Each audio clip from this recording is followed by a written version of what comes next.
directly into space. Concepcion, blockers in front, and here he goes. KC says TD. This is 365 Sports. Final 30 seconds of the quarter. Second down throw to the end zone. Douglas. Touchdown, Texas Tech. What a drive. 365 Sports is presented by IdealMRI.com. High-quality MRIs for $497 or less. IdealMRI.com. Your health is important, so is your budget. Sorsby the keep with a cut. Broken ankles. See ya. 365 Sports is also brought to you by Texas Farm Bureau Insurance, protecting Texans since 1952. Another first down for Vandy. Pressure off the edge. He steps up, and now he's going to run for the end zone and score. Diego Pavia. Remember when you had a guy, someone who could fix anything? They're still out there at Batteries Plus. With their quick solutions and expert advice on batteries, key fobs, and phone repair, Batteries Plus will have you in and out and on your way in no time. Batteries Plus, the experts in charge. Brown takes another shot. Wide open Koger.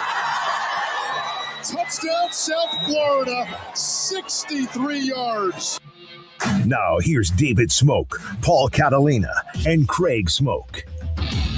Welcome in 365 Sports. Paul and Craig in studio, and Smokey is in quarantine. It is right before Christmas, and he has a little bit of a cold. So we decided that he should not be in here with us, and we can bring him in now. Smokey, what is your health status report for the viewers watching at home?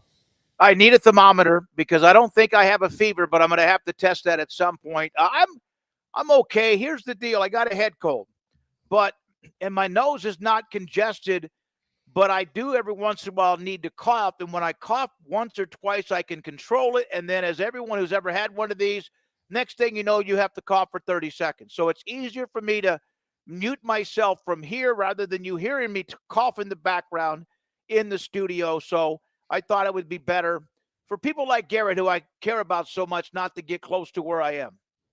Well, we appreciate it, Smokey, but welcome in and glad that you could be part of the show. Craig, how's it going? Doing well, doing good. Glad to be here. Glad to be the not sick one for the first time in a couple weeks. So, feeling good on that front, and looking forward to talking some sports, some college football here over the next couple hours. All right. Well, then, Smokey, with that, let's get right to the headlines. Take it away.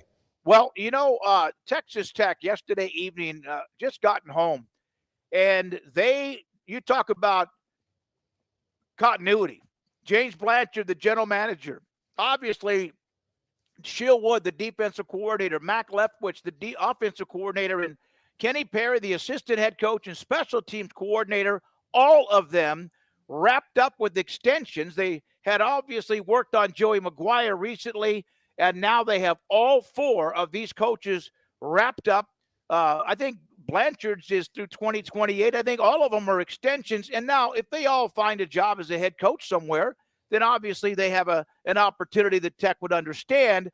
But they took care of business. They won the Big 12. They have a game next week. And during the off week, they continue to win. And in this case, extended all four. I think with Leftwich and Wood, they have a pretty limited window of the time where they're not going to be head coaching candidates. This year's cycle didn't include them. I don't think that'll be the case, especially if they continue to be successful next year, year after, and so on. They've got a limited window. James Blanchard, Notre Dame already came after him, so getting him locked up is a big deal. And like he's done a great job acquiring talent for them and scouting it out. And the coordinators are a huge part of the reason that they're here, Craig.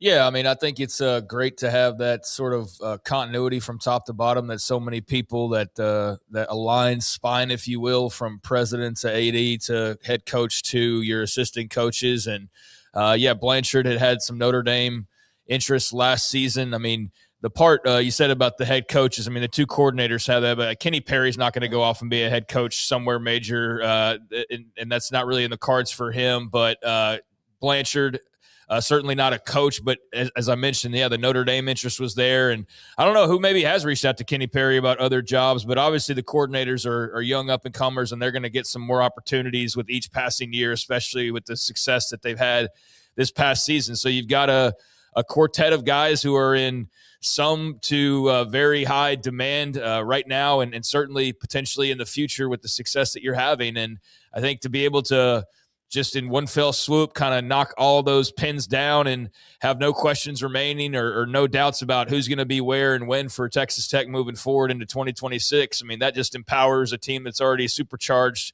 that much further. And you really can't draw up a better script other than going and winning some playoff games and winning a national title than what Tech's been able to do this year. I mean, they hyped up this run all offseason. They talked the talk, and then they walked the walk, to their credit. And everything just seems to be in a really good spot for them on and off the field. So great news. I mean, they've also found a way to just always kind of have something to nibble on for their fans, even in a bye week where you're waiting for this playoff game. It's like, surprise, here's your new contract news. Like they're always just feeding their fans some positivity because of the run that they're on. It's been incredible to watch. And Texas Tech fans, I think, just have to be pinching themselves every day to just feel like you wake up and there's just something new and exciting constantly happening and success to celebrate. So well-deserved, and very much looking forward to seeing how Mac Leftwich and Sheil Wood's careers continue to go. And James Blanchard, obviously, with what he's done personnel-wise, is going to be somebody who people are going to continue to come knocking on the door for.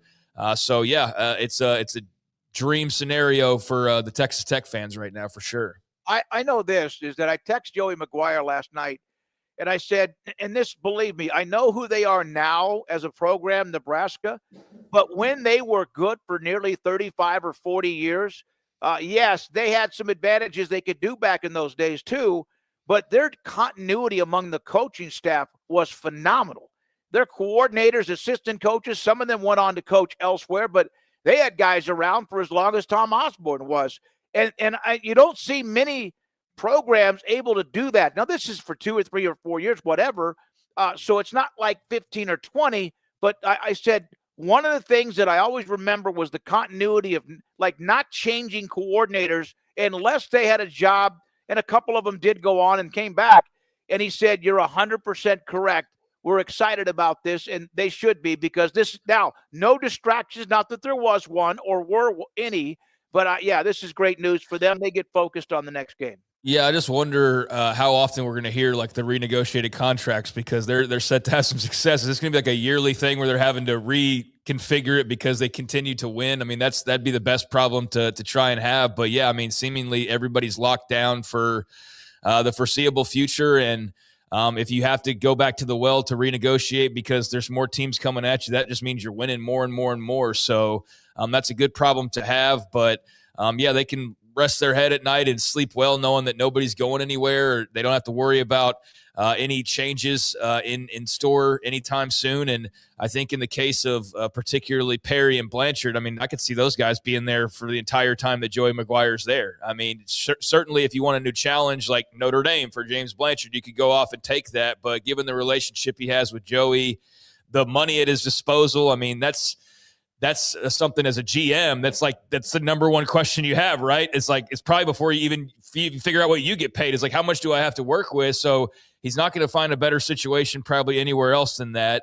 And so I think that, Blanchard and McGuire, and then Perry with his long history with Joey, and the fact that he's more of an assistant coach, I could see that trio being together for a really long time if they so choose. And then, coordinators is a little bit of a different story, because they're going to probably want to branch off at some point and go be a head coach or something like that. But doesn't mean it's going to happen in the next couple of years. So, I mean, this whole group could very well be together for another couple years, or who knows, especially when you're having success. I think the best news for Texas Tech fans when it comes to this is they're in a situation now where they don't necessarily have to take the first head coaching job that comes their way, because it's definitely a raise, right? There was that in coaching before with a lot of assistant coaches where, okay, you're the offensive coordinator, at Tennessee and the Mississippi State job comes open, you almost have to take it. But now you don't necessarily have to. You're set up financially well. You're in a situation where you're going to be winning, and you can really wait around for the job because you're in a good situation right now with Joey McGuire. You can wait around for the job that you really want, as opposed to, well, I guess I'll go be the next head coach at Toledo to prove that I can be a head coach, instead of maybe growing into that. I think we've seen it at Georgia with Glenn Schumann. I'm pretty sure he's had a couple of opportunities down the line, but are they better than being the defensive coordinator for Kirby Smart right now? Probably not. So he'll really get to have a job that's probably better than the one he would have normally had in past, seasons of college football. Yeah, this is great news. They get it done. They're locked up. Doesn't mean that there won't be some, as Craig, you and Paul both mentioned, the coordinators, because those are the ones that are hot commodities. Joey is just as happy as he could possibly be. He's extended through 2032. And Craig, you made the comment that they're making something happen even when it's kind of a downtime. You had the Big 12 championship win. And then last week you had all the award ceremonies. That was a big deal. And now this week, even though they'll start ramping it up for Oregon or James Madison, they have this news. It's just 1 week after another of positivity and the continuity and great news. If you're Joey McGuire, Kirby Hocutt, and everybody else a part of Texas Tech football. Yeah, I think that Paul makes a good point. I mean, if you're Shieldwood or Mac Leftwich, you can be choosy. Really, the only reason you leave is just because you want to take an opportunity. It's not because you feel like you have to do something financially or that it's just what you're supposed to do. It's like, no, you can sit back and be a really lucrative, well-paid, and handsomely rewarded coordinator for a while, and then wait on that perfect job to come calling. But yeah, and I think as far as like the trickle of positivity or the flat out faucet just constantly being turned on, it seems like in the news cycle for Texas Tech is a product of all the work of the offseason. And then I think some of it's like it's very smart timing on like when to kind of drop certain things. There's never a lull though. That's kind of what I was getting at. There's never been a lull this season for Texas Tech. It's just always like one win followed by a contract or a recruit or a transfer portal guy or an award or something. And it's like I said a few minutes ago, it's if you're a Texas Tech fan, I think you're just pinching yourself because every day you wake up, you feel like there's another present under the tree almost seemingly, because it just seems like it's nonstop good news for that program. So plenty more out there for the taking these next few weeks, and let's see what kind of damage they can do in the playoff. And then you think it's good now. Imagine having a win or two under your belt, or more than that, because I know that's what their ultimate goal is. So, I mean, we haven't even seen them scratch the surface, really, of what this potentially could turn into. They've made some positive steps, but there's still more out there for the taking to see how big they can really grow this thing, which is exciting. So the offensive coordinator, Leftwich, the defensive coordinator, Shieldwood, and then the special teams coordinator, Kenny Perry, assistant head coach, and then, yes, James Blanchard. What a story. He continues to be the general manager, where others like Notre Dame, among others, that had gone after him, and he gets an extension too. And then now they wait for James Madison or for Oregon. This is the weirdest thing because of what we now see in college football. Coaches get jobs. Remember how strange it was when Joey, when he was at Baylor, took the job at Tech in the middle of the year. Baylor didn't blink. They went on and won the Big 12 title, had a hell of a year, best year ever. But we started going, I wonder if this is going to be a thing. Now, he was going to be a head coach. Well, you see coaches now leaving, kind of like players opting out, and Lane Kiffin at LSU, but Mississippi has coaches who are at LSU who were at Mississippi helping get ready for their bowl game or their playoff game. And now Frank Wilson, who was the interim coach when LSU made the change with Brian Kelly, he will finish out the duties with LSU, and then Paul and Craig take over and move on to be with Pete Golding at Ole Miss. Well, this is, I would say that this is a loss for LSU in the terms of Frank Wilson, the recruiter, is really good. I'm not sure about Frank Wilson, the on-field coach and all that. I'm sure he's fine. I know he was at UTSA, and they had kind of varying levels of success under him. But he's one of those guys you kind of probably want on your staff, and he's not a Lane Kiffin guy, so he wasn't going to make it through. It is odd to me that he's just going to Pete Golding's staff, but that is interesting and part of that has to be, I would think, that right now you have Lane Kiffin's entire offensive staff there with Pete Golding recruiting but not recruiting the roster at Ole Miss. At least now you have a guy on the inside in Frank Wilson who's maybe doing a little bit of that with some of the guys from LSU. This Ole Miss and LSU transfer of power has been bizarre. Yeah, you're missing a key piece here. I mean, Frank Wilson and Pete Golding go back to UTSA. Yeah. So there's the relationship that they have there, crossing paths with the Roadrunners. So it's not like there's a complete, like, kind of out of the blue sort of a thing there. I think that probably played into this somewhat, and just the changeover of power. Obviously, Lane Kiffin's going to want to do things with his people and his way. And Frank Wilson, a guy who dabbled in the head coaching ranks, and it's just really not his thing. It seems to be more of a career where he's a really outstanding assistant and an incredible recruiter, but maybe not so much of a head coach. So I was wondering about him and kind of how he would get caught up. I mean, he's beloved at LSU, Garrett, right? I mean, he's like a folk hero basically in Louisiana. So I think that's a blow from that standpoint of, man, you hate to see him go because he's done so much good for you and people love him, but also just with different staffs and different personalities, it's not shocking to see him move, but it is very interesting to see him going to Ole Miss and just kind of, yes, this transfer of guys in both directions, like they're high-fiving when they're passing each other from, down the highway, basically just going back and forth from Baton Rouge to Oxford. So it's a very unique scenario. I'm glad that Lane allowed some of that to occur for Ole Miss in this playoff run. I think it's the least that he could do, but he didn't have to do it. To his credit, he's allowed Pete Golding to have the opportunity to have some guys helping out still. So, I think Frank Wilson is a really nice pickup for Ole Miss, and certainly a personal loss for LSU. But there is a little bit of history there going back to UT San Antonio. Yeah, he was a coach there, and he went to McNeese State, and then took over at the end at LSU. But he doesn't have a very good record. He could end up being one of those guys. Again, Craig, you mentioned a really good recruiter, and might just be someone that's going to be fine and just be a coordinator his entire career. And if something opens up down the road, that's great too. But Matt Zenitz with that report, and now he will finish out at LSU and then move to Ole Miss. You're like crossing back and forth. Remember Scott took the Nebraska job and was flying back and forth from Orlando while UCF was kind of trying to complete an unbeaten season, and that just seemed weird. But it was great. His great commitment didn't work out for him, but this is something we're seeing more and more. Yeah, it's like I said, it's like they're going down the highway just slapping hands as they cross paths. But, I mean, Frank Wilson also very much a Louisiana, New Orleans guy, and, again, just kind of a folk hero down there. So I think it's a little bit of a jab back at LSU, like, oh, you're going to take this and that. We're going to take Frank Wilson. So it's not the equivalent of taking Lane Kiffin and bringing him over.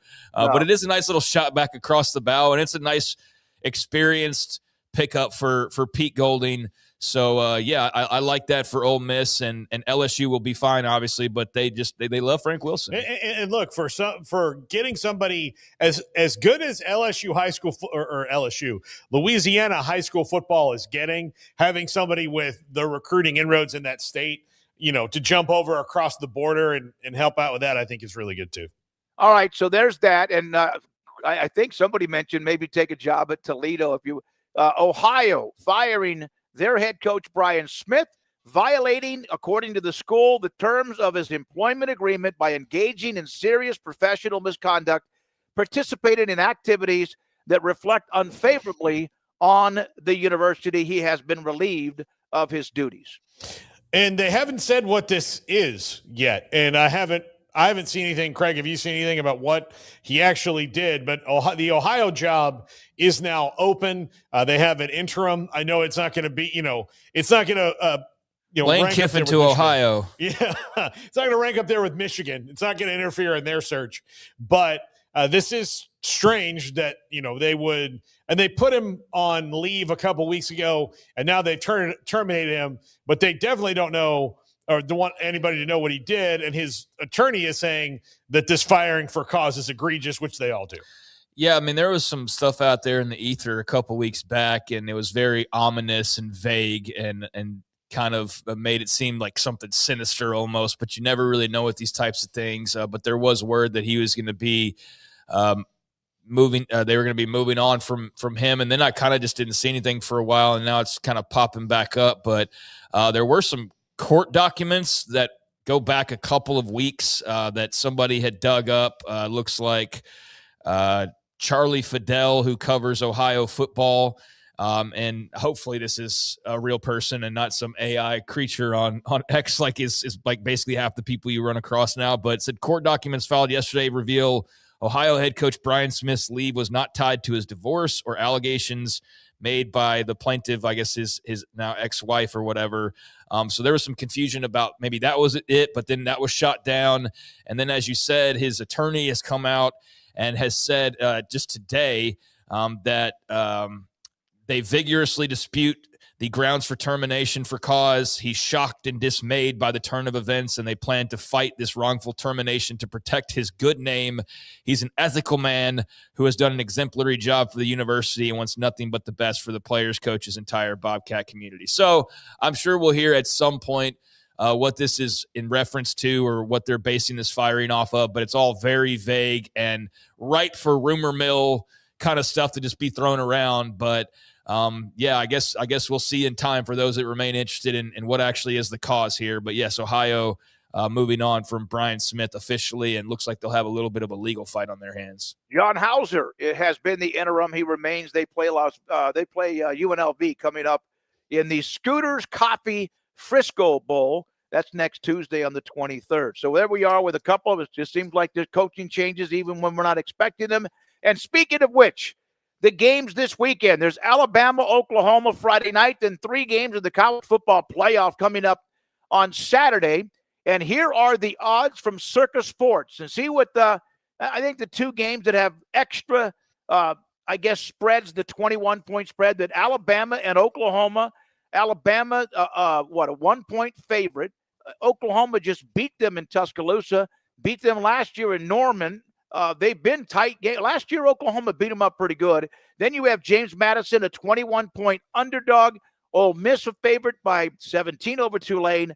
And A&M, a field goal pick at home in what should be a classic game at what will be Kyle Field rocking in College Station.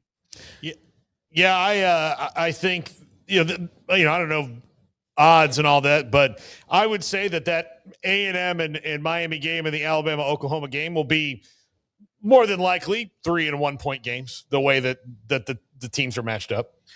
Possibly. I mean, that's what they have the lines out there for. Is that's kind of how the vibes are. So I think, those are definitely the 2 games you look at as being the close ones, and that's a tight call of just a very minute spreads there. So for those who dabble, interested to see kind of how that looks here in the next couple of days, and if that changes up at all. And then the other 2, I mean, the feeling is that these will be blowouts, and the hope is that they won't be.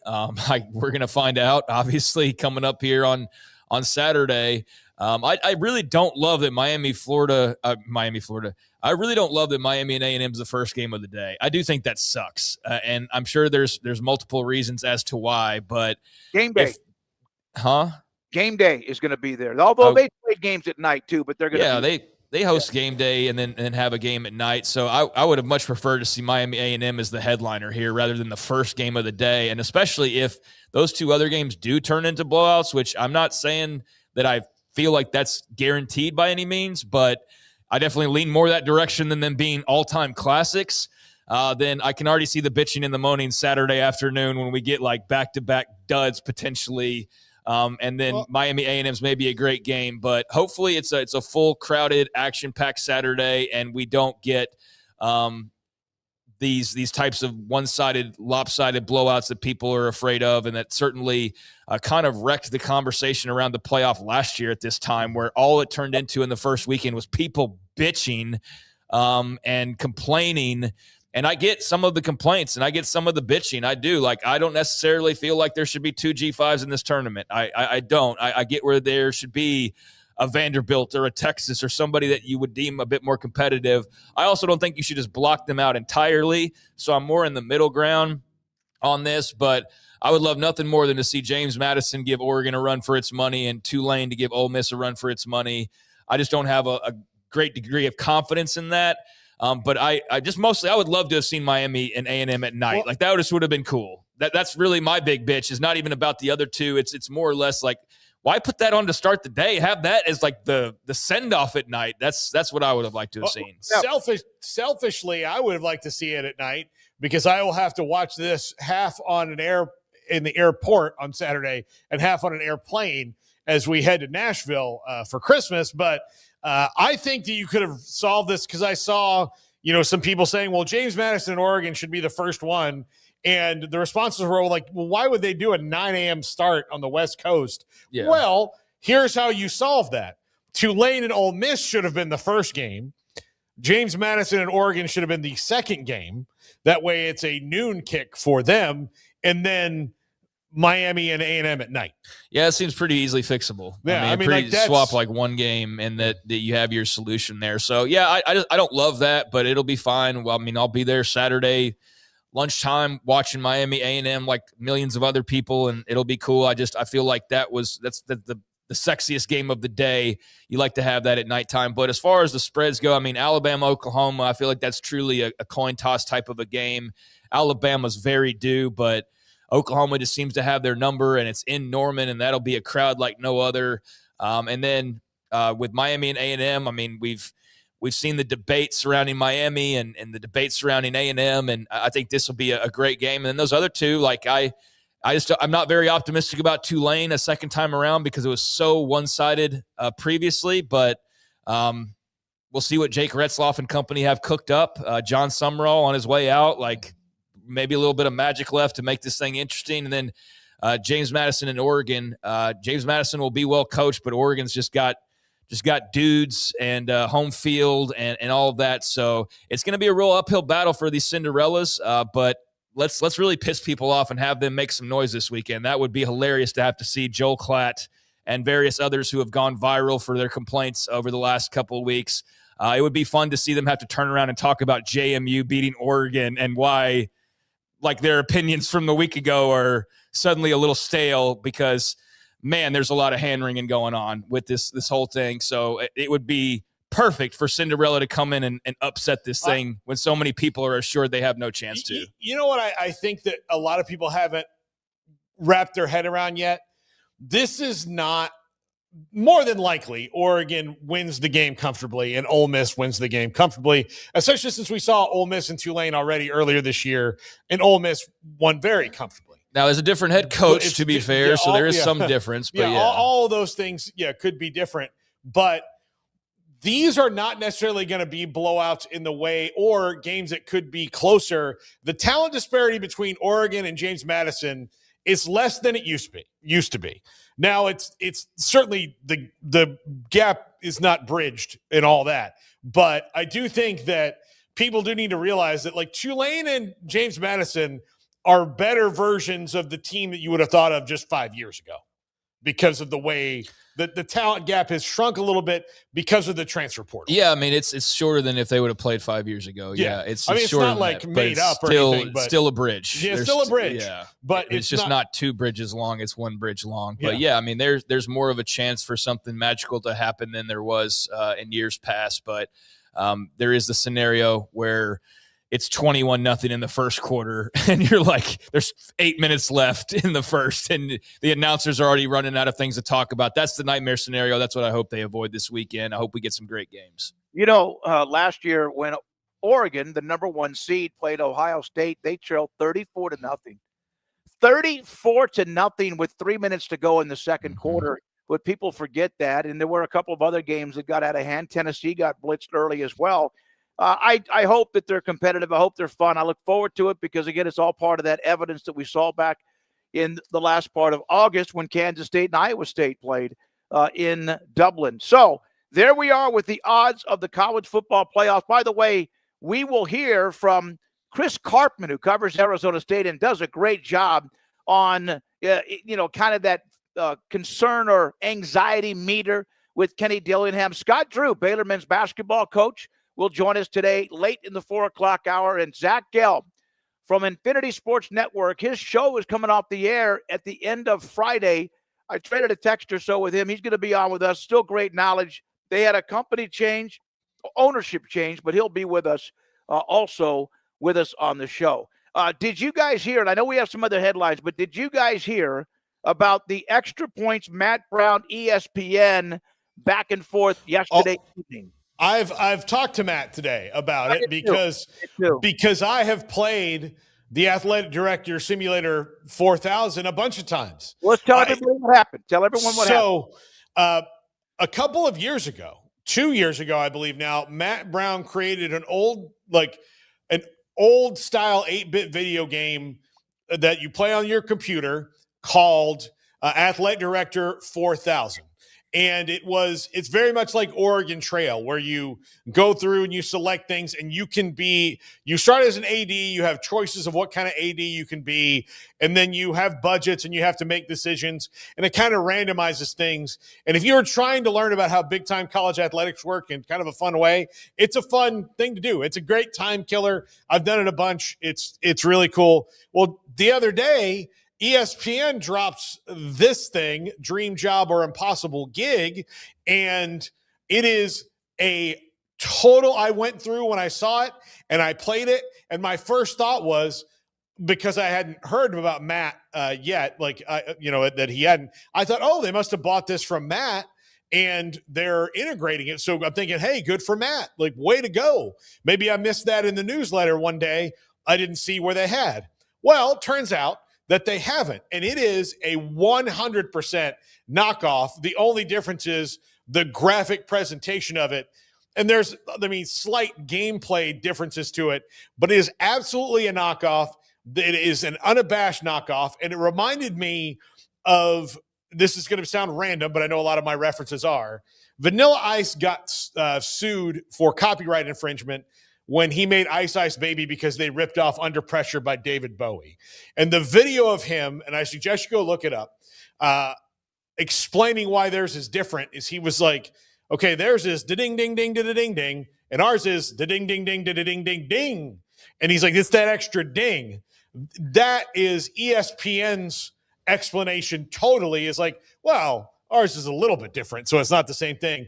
But this is a total and complete knockoff. Well, it's not like thing. Yeah, it's not like they don't also take stories that other people have reported. We've seen that. Not to go into that, but here's what I asked Matt. So tell me about what this was for you. I said, did you gain some subscribers and maybe a few followers? He said, in large capital letters, Paul and Craig, thousands. So ESPN tried to rip off his game when he has a great reputation. Thousands of new subscribers and also followers who are a part of what he does. So that turned out to be great for Extra Points in Matt Brown. Well, and look, this is kind of what Disney does as a company, that their philosophy is, which is so weird because Walt Disney, the founder of Disney, was the original idea innovator. He was all about that. And now Disney as a company, what they do is they've run out of ideas. So they just buy or steal. So they didn't create Star Wars, but somebody else did, and they could buy it from them, and they did. They didn't create Marvel. They just bought it, and they did. They couldn't compete with inside the NBA. So what did they do? They essentially create a situation where they could buy them, and they did. And all that, Pat McAfee was dominating the middays on streaming and hurting their views. So what did they do? They bought Pat McAfee's show. On and on and on and on. That's what they do. So it doesn't surprise me that unoriginality emanates from the Disney Corp right now. Yeah, Matt's a great guy. He's been on with us. He was on yesterday, and I even told him, I said, man, I'm sorry I didn't bring that up. He goes, that's okay. It worked out well for us. We are rolling today, so good for him and what he does. I've not played that game. Craig, have you played that Athletic Director Simulator game? No, Paul, you just said you had. No, I haven't played it, but yeah, I'm not surprised that ESPN swiped an idea and tried to pawn it off as their own, according to sources. That's just what they say most of the time. So yeah, I'm sure they just got that game according to vague sources, and that's their explanation for it. All right, how about Tulane? We brought this up. They're going to play Ole Miss, who drilled them earlier this year. Here is a picture from their fan merchandise shop, Tulane shop. This was from a couple of days ago. Look at the shelves and boxes just shredded with people and orders and all that, and they're doing a pretty good job. Scott Kushner with the tweet. I called the shop. They said they don't even have time to really take calls, but they are because they're customer service, and they are just, it's great. It's overwhelming. And when people want to look at who should be in or not, I'm sure they're selling things off the shelf elsewhere, but it's great that Tulane has this opportunity. We've seen the James Madison Twitter account, the fan account, and then now what Tulane's doing with the Green Wave and merchandise. Yeah, it can't be overstated what this means to Tulane, to James Madison. Look, heck, what it means to Texas A&M, even though this should be what they do most of the time. It means a lot to fan bases, and it means an extra special amount to ones that have to really walk over the hot coals to get to the playoff like Tulane and James Madison do. Yeah, I mean, that's very cool. I mean, that's the biggest accomplishment that the football has been a part of in a long time. I mean, there's been championships and bowl wins and things like that, but nothing to the level of this amount of exposure and this big of a stage where you're one of the teams vying for a national championship.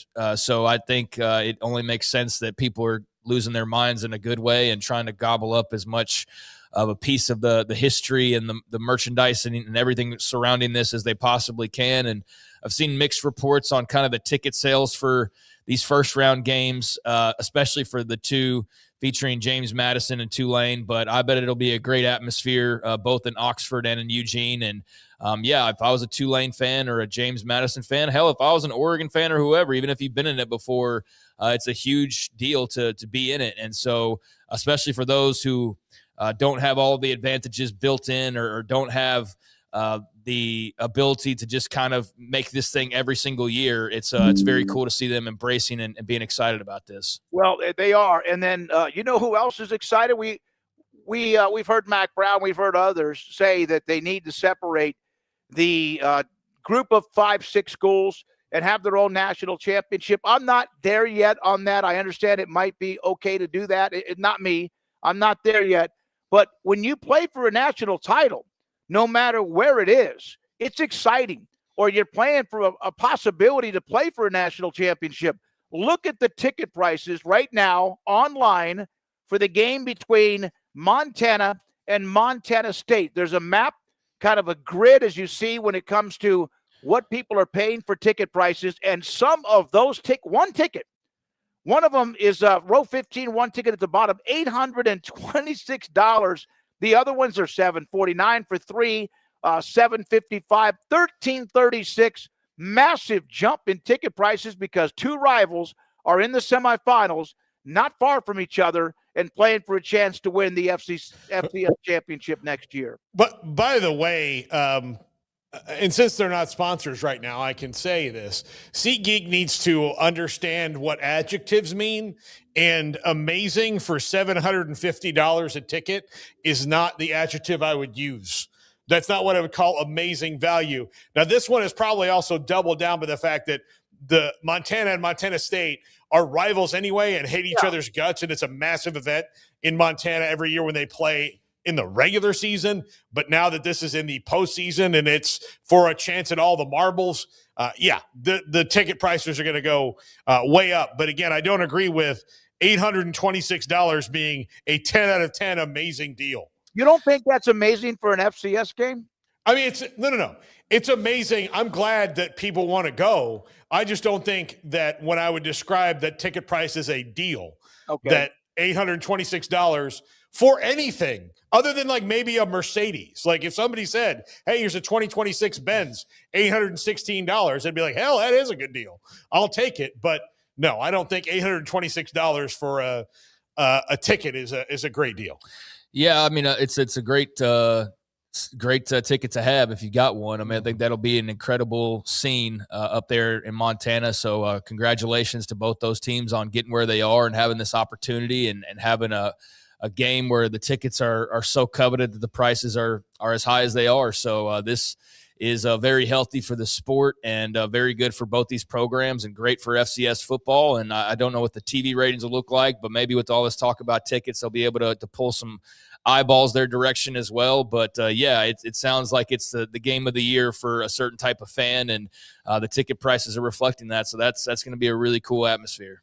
By the way, SFA playing last week against one of those schools, of course, that's moved on to the play today or this week. They had nearly 900,000 viewers for that game last week. That's awesome. That's really good. That's really, really good. So these two teams should put up a huge number especially with North Dakota State has been out since Illinois State beat them. So they're not there. So now you're like, hey, we have a better chance than ever, or in a while. These two teams do have a great history with what they've done. Now, Lincoln Riley. This is something, I'm glad this came up. The USC quarterback signs a new deal. Jaden Mayava, the quarterback at USC, signs a new deal with USC to come back. I got to tell you, when I first saw this, I'm like, what's he doing? I get it because it's a new contract and I understand he's going to get whatever else, but it's kind of like it's not to me as like, here's my top 38 schools that are recruiting me. I never got anybody offered me anything. So I guess if I would have had one, even from Belleville Junior College, I might have put it up if there was social media. But signing a new deal, Arch Manning's coming back. I'm sure maybe, I don't know. Did he have to sign something? I don't know this, but so this is a good player. Here is Lincoln Riley. And then you guys, please tell me what you think, because I have my opinion on this too. Here's Lincoln Riley that says schools and others should celebrate these re-signing of players. As far as the re-signing announcements, in the era of the transfer portal, how much does that almost like reward loyalty to the program and coming back in that sense to make that announcement? Yeah, I mean, I think it should be. I think that's something that should be celebrated. You know, it's. I think in this day and age, again, it's almost more like an NFL team. It's like, it's an accomplishment to be welcomed back, and then on top of that, when you do have that option, it's something that should be celebrated by a school or a program that somebody wants to continue, you know, on what's being built or what they've, you know, already started at that place. So. Yeah, we've tried to obviously feature kind of those guys first, some of the guys that have been here, you know, with us here for a while, and excited about them. And so, yeah, it's changed so much, you know, on all counts. It's changed a lot for the players. It's obviously changed a lot for us. But yeah, still seeing so many of those guys that come back and see what we're doing and kind of want to be part of that last push. It's pretty cool. Smokey, my first thought is that Lincoln Riley sounds like if Kermit the Frog grew up in West Texas. But as far as the signing announcements, I'm all go ahead, make it, do it up. You got to make the fans excited. You got to make the players excited. Signing day is not as much of a thing anymore, so why not make signing your own players back a big deal? I think it's totally fine. I mean, I don't really get a lot of excitement out of seeing this become like a trend, and I don't know that I'm gonna love like every time a guy just stays where he is that it becomes a big to-do, but I can understand it in this case. And we just saw Kurt Cignetti do a whole damn video at his desk announcing his contract extension, so why should it be any different for a big-time quarterback that's coming back? And Jaden Mayava is a big-time quarterback heading into the next season. He had a great year in LA. Working with Lincoln Riley did wonders for him and did wonders for Lincoln Riley and USC. So I think that's a guy who you start to build the excitement around. And we talk about Texas Tech dropping these little things here and there constantly to keep their fan base engaged.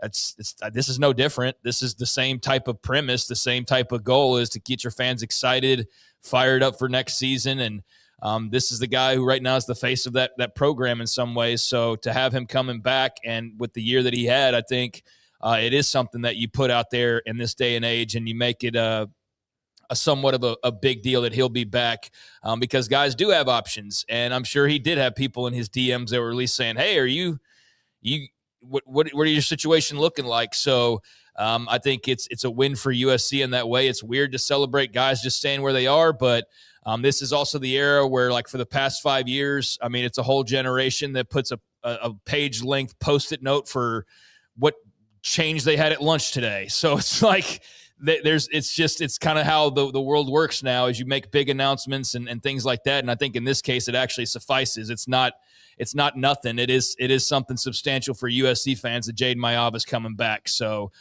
just a sign of the times, if nothing else. Yeah, things change. Players are getting paid.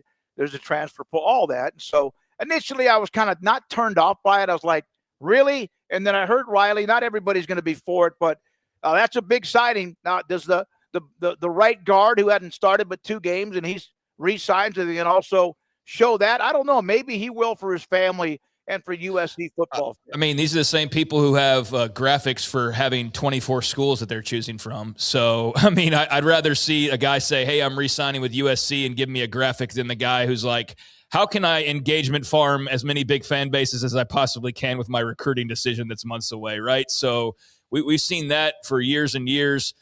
In this case, a guy's just sticking where he is and building hope for next season. So I don't have a problem with it. And again, it's just kind of a sign of the times, because all these guys have grown up now with graphics and announcements and social media being such an integral part of what they do. And it's constant. I mean, these guys are like their own brands. Like it's constant self-promotion constantly, not just in football, but just in like everyday life for a lot of people. So that part of it's just ingrained in the hype building of college football programs. And so for USC, this one's very justified. Now, the right guard, like, no, I think that'd be a bit silly to have a big to-do about that. But I think for Jaden Mayava, it makes a lot of sense. All right, so there's that. We got a couple other stories we'll get to, including a Heisman voter that popped back out at Diego Pavia. We'll have that. Utah president on private equity, what he said. We'll do that. Greg Smoak and Paul Catalina in studio. I am at the condo today because I got a head cold and I don't want to cough on everybody. I've been okay this first hour. My nose a little bit stuffy, but we're not done. We will have the college football picks at 4, thanks to Andrew Valade, Chris Cartman on Arizona State, Dillingham, etc. Scott Drew, Zack Gelb, and the big finish. This is 365 Sports. The Baylor Club inside McLean Stadium. Beautiful amenities, and they've been remodeling really for the last few months, and they still have some touching up to do.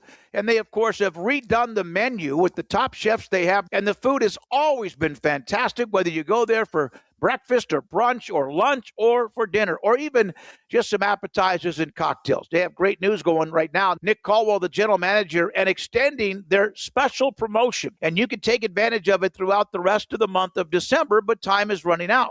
If you book an event for either January or February next year, during the month of December, you'll receive your choice of free decor for the event or free audio-visual. Whether it's a corporate gathering, celebration, a kickoff event, private event, they will handle the details for you and take away the stress off your shoulders and fully support what you need to have the event go great. Excited to share the new food items, specialty cocktails, and more. Come in and enjoy delicious new menu and seasonal cocktail offerings. Baylor Club inside McLean Stadium off I-35 in Waco. Batteries Plus has teamed up with the Dallas Cowboys as the team's official battery recycling partner. Batteries Plus doesn't just sell batteries, they recycle them too. Customers can bring in all lithium batteries from power tools, power banks, and small electronics for a chance to win Cowboys tickets, a VIP experience, and more at qualifying locations. Batteries Plus, the experts in charge. My go-to guy. Can you fix my smartphone? Yes. Do you have car batteries? Yeah. What about golf cart batteries? Of course. Battery from a T-fob? Absolutely. My boat? Huge variety. Toy boat? Sure. Motorcycles? You bet. My apartment building? Whole building. Do you have batteries for my party lights? Yeah. Batteries Plus, the experts in charge. Overwhelmed by your inbox? Clean Email is here to help. Organize, clean, and manage your emails with powerful automation tools. Say goodbye to spam and clutter and enjoy a stress-free inbox. Try Clean Email today at cleanemail.com. Golfballs.com carries the latest selection of golf balls, clubs, and gear from brands such as Titleist, TaylorMade, and Callaway. Golfballs.com remains the world leader in golf customization. And of course, online at golfballs.com.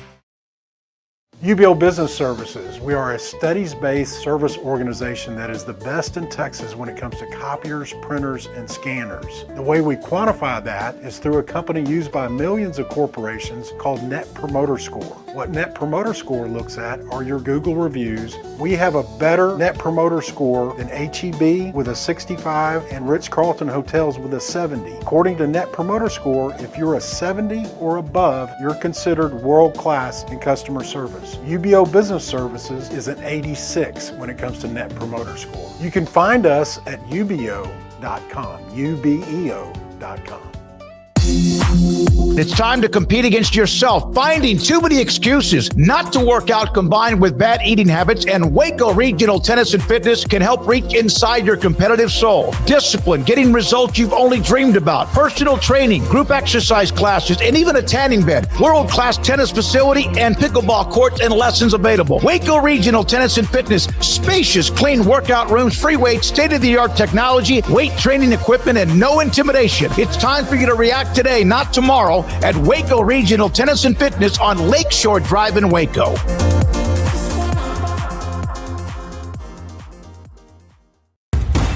Did you know that 1 out of every 4 men have symptomatic low levels of testosterone and don't even know it? And if you think you're too young to worry about it, guess again. Low T levels can make you feel tired and grumpy, raise your cholesterol, and cause weight gain. Petty Clinic Low T can set up same-day blood screening and results. So if you're tired of being tired, call or go online at pettycliniclowt.com. It's a private clinic with an atmosphere catering to men. Affordable, only $165 a month, including lab work, office consultation, testosterone injections, and follow-up visits, compared to $300 or more a month in Dallas or Austin. And you don't have to drive 90 miles one way or the other and fight the traffic. Petty Clinic Low T has board-certified physician consultations and will provide the best form of brand strength testosterone. Contact Petty Clinic Low T for increased energy, improvement in sexual desire and performance, mood, concentration, even a decrease in body and belly fat. Just off Highway 84 and Old Hewitt Drive in Woodway, pettycliniclowt.com.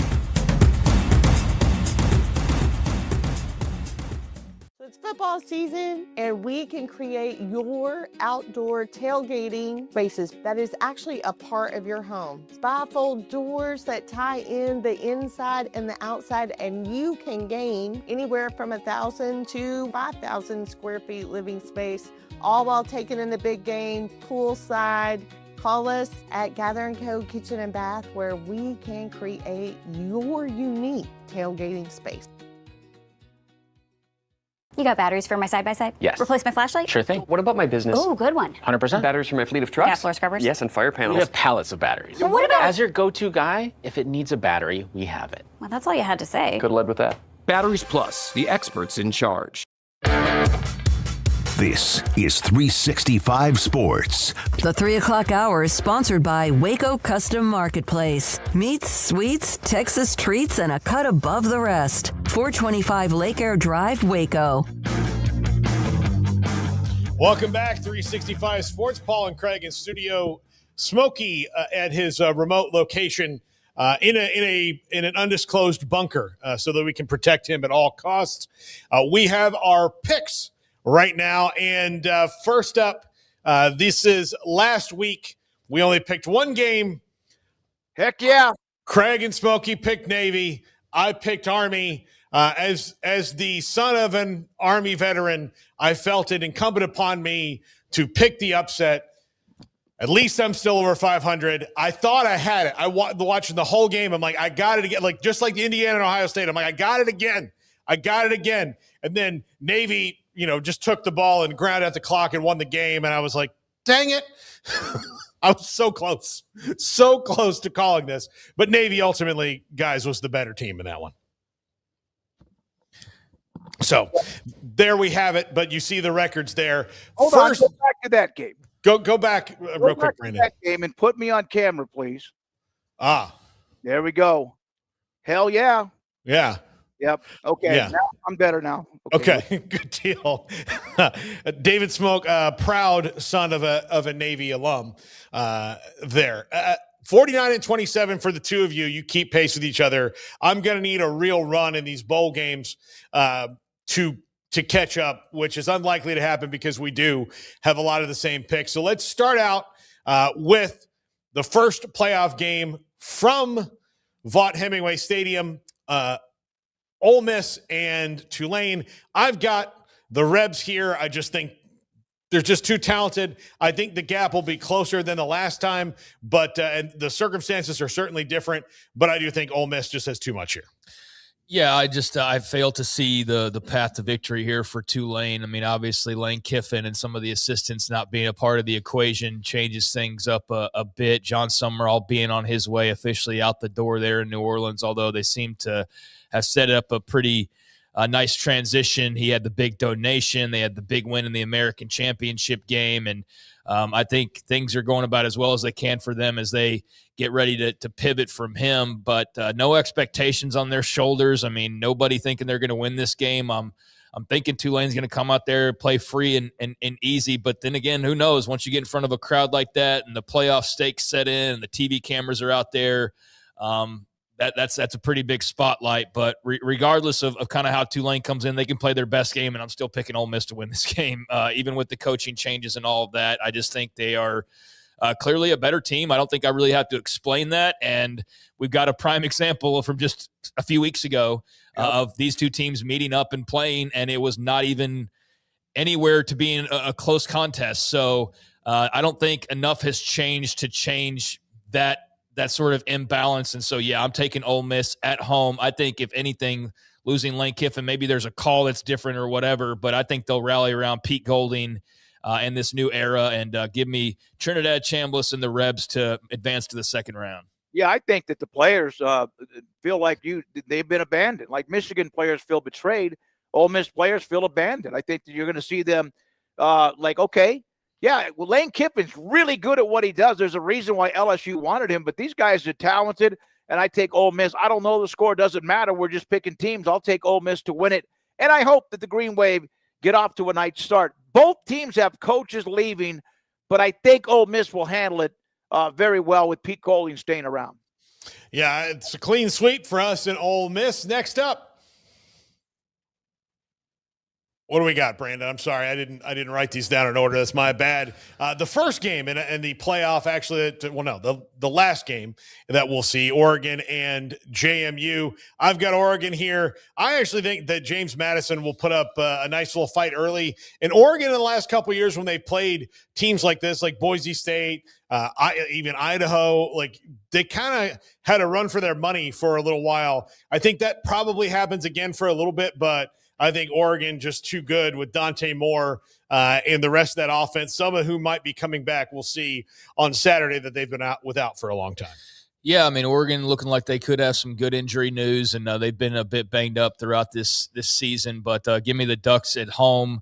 JMU, a great story, have been for years now, and as big of a spotlight on that program as there's ever been, just with the success of Cignetti and what that did for them at the time, then his success elsewhere, but then them still continuing to have success despite him, and now losing another head coach and bringing on Billy Napier. It's just throughout it all, they've continued to win, but I think this is too steep of a challenge. And yeah, give me Dante Moore and Oregon to win this game. I think probably breathing pretty easy by the end of it. I don't know what to anticipate as far as the back and forth early on, at least, but I think JMU will be ready for the challenge, and we'll see their best effort as you would expect. But I just think Oregon's got a little bit too much in the talent tank and home field and just all that comes with that. So yeah, give me the Ducks. At this time last year, Oregon was the number 1 seed,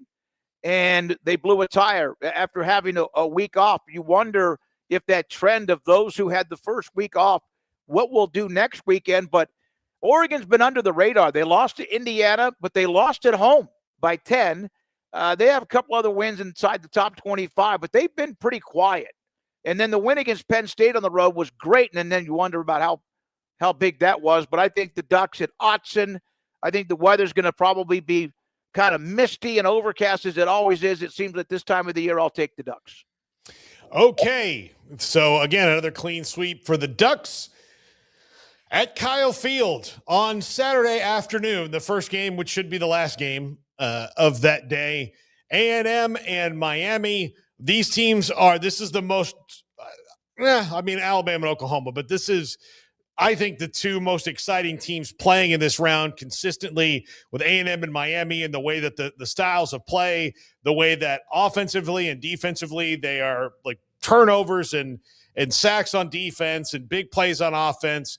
Malachi Toney for Miami is a throwback, and the A&M wide receivers are great. Le'Veon Moss probably going to play in the game, I would think. I think A&M wins because it's at home, and no other reason. I think it'll be a really good game. And Miami, got life from the committee, and we'll see what that means to them. I mean, Miami's a very good team. I think that they were a deserving playoff team. I just think the way that it went about them getting in was very suspicious and just kind of ridiculous. But can't say that they didn't necessarily deserve a spot as one of the best teams in the country. If that's what you're looking for this playoff to be, they certainly line up with that. I'm going A&M because it's in Kyle Field. If this game was in Florida, I think I'd take the Hurricanes. They're going to give A&M everything they want and more in the trenches. I mean, down in the line play, it's going to be just a ferocious fight between these two teams. Was not impressed with Marcel Reed the last time we saw him against Texas. I think he's going to be feeling the heat. He's going to have to play much better, much more composed.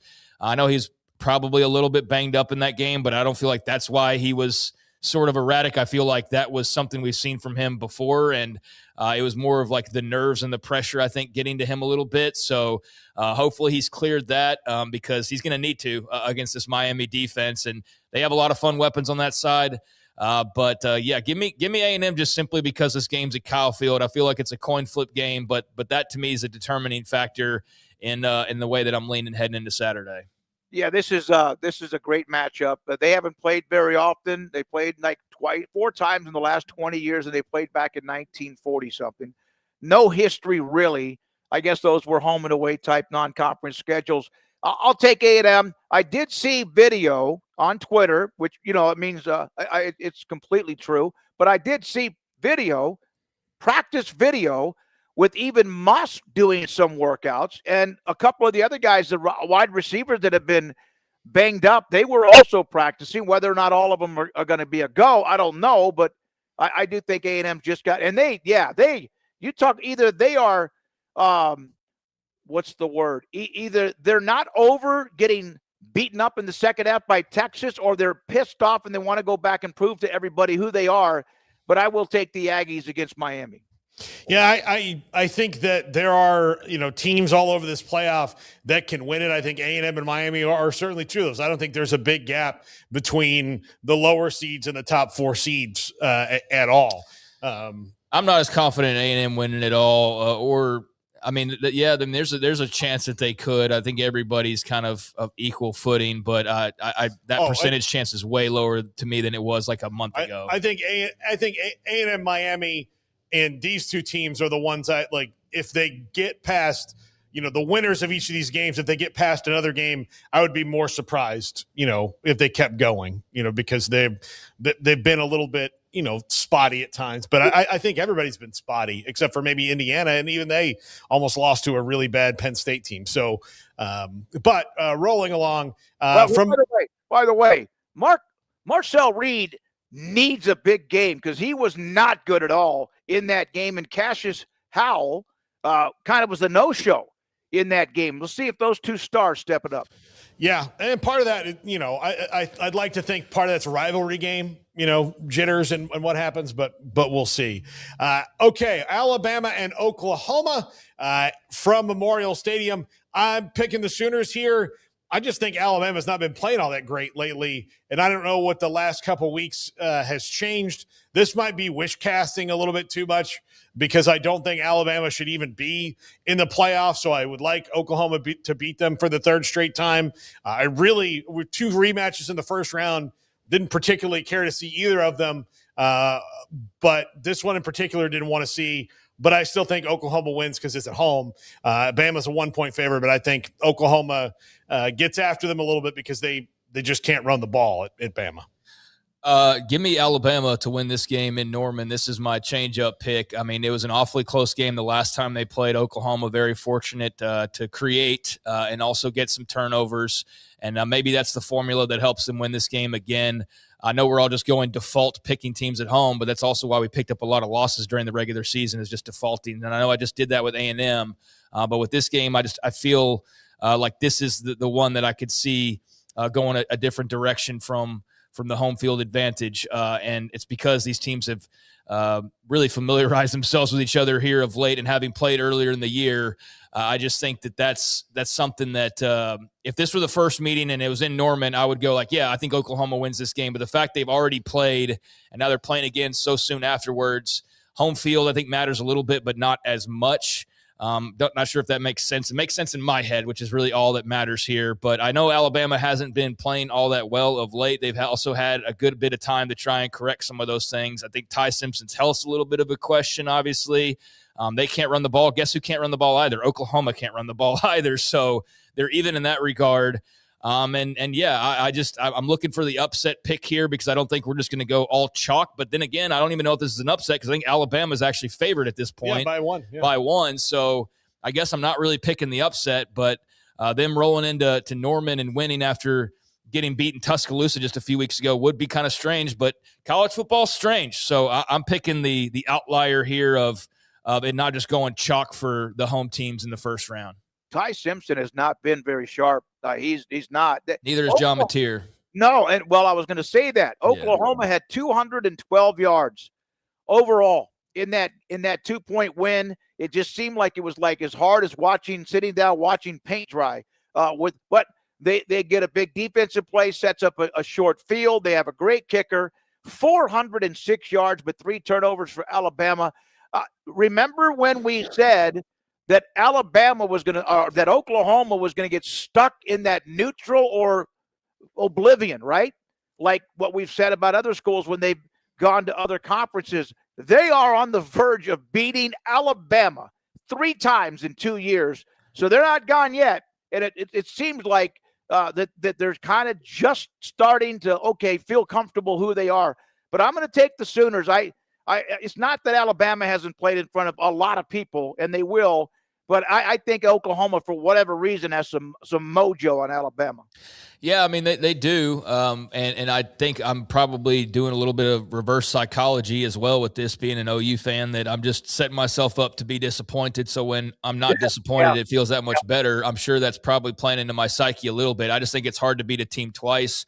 And this game being in Norman does give me some pause. I do think that Oklahoma is rightfully a favorite for many in this game, but I'm just also trying to find a little bit of curveball, and it's not a pick all the same teams here. So this is the game I'm choosing to be the outlier, like I said. And I think if Alabama protects the football a little bit better this time around, then maybe that reverses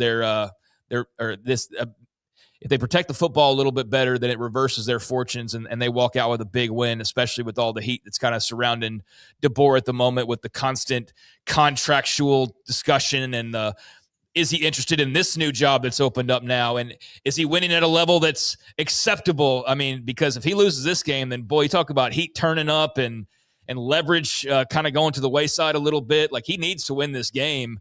I think this ought to be great. Even though I'm not a huge fan of rematches, this one I think will be pretty good. Paul, by the way, Alabama has turned it over 6 times in those 2 games. The Oklahoma losses the last year and also just a handful of weeks ago. Paul, so we have one more. One more.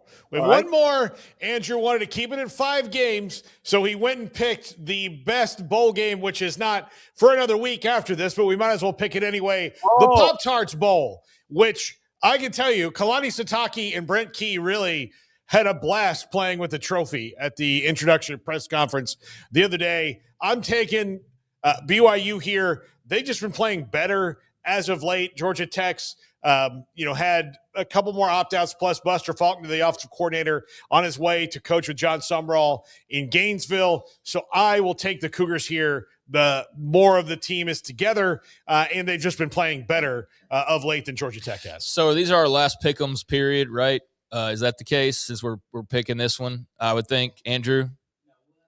We'll do the other playoff games. Yeah, okay, yeah, obviously, yeah, duh, Craig.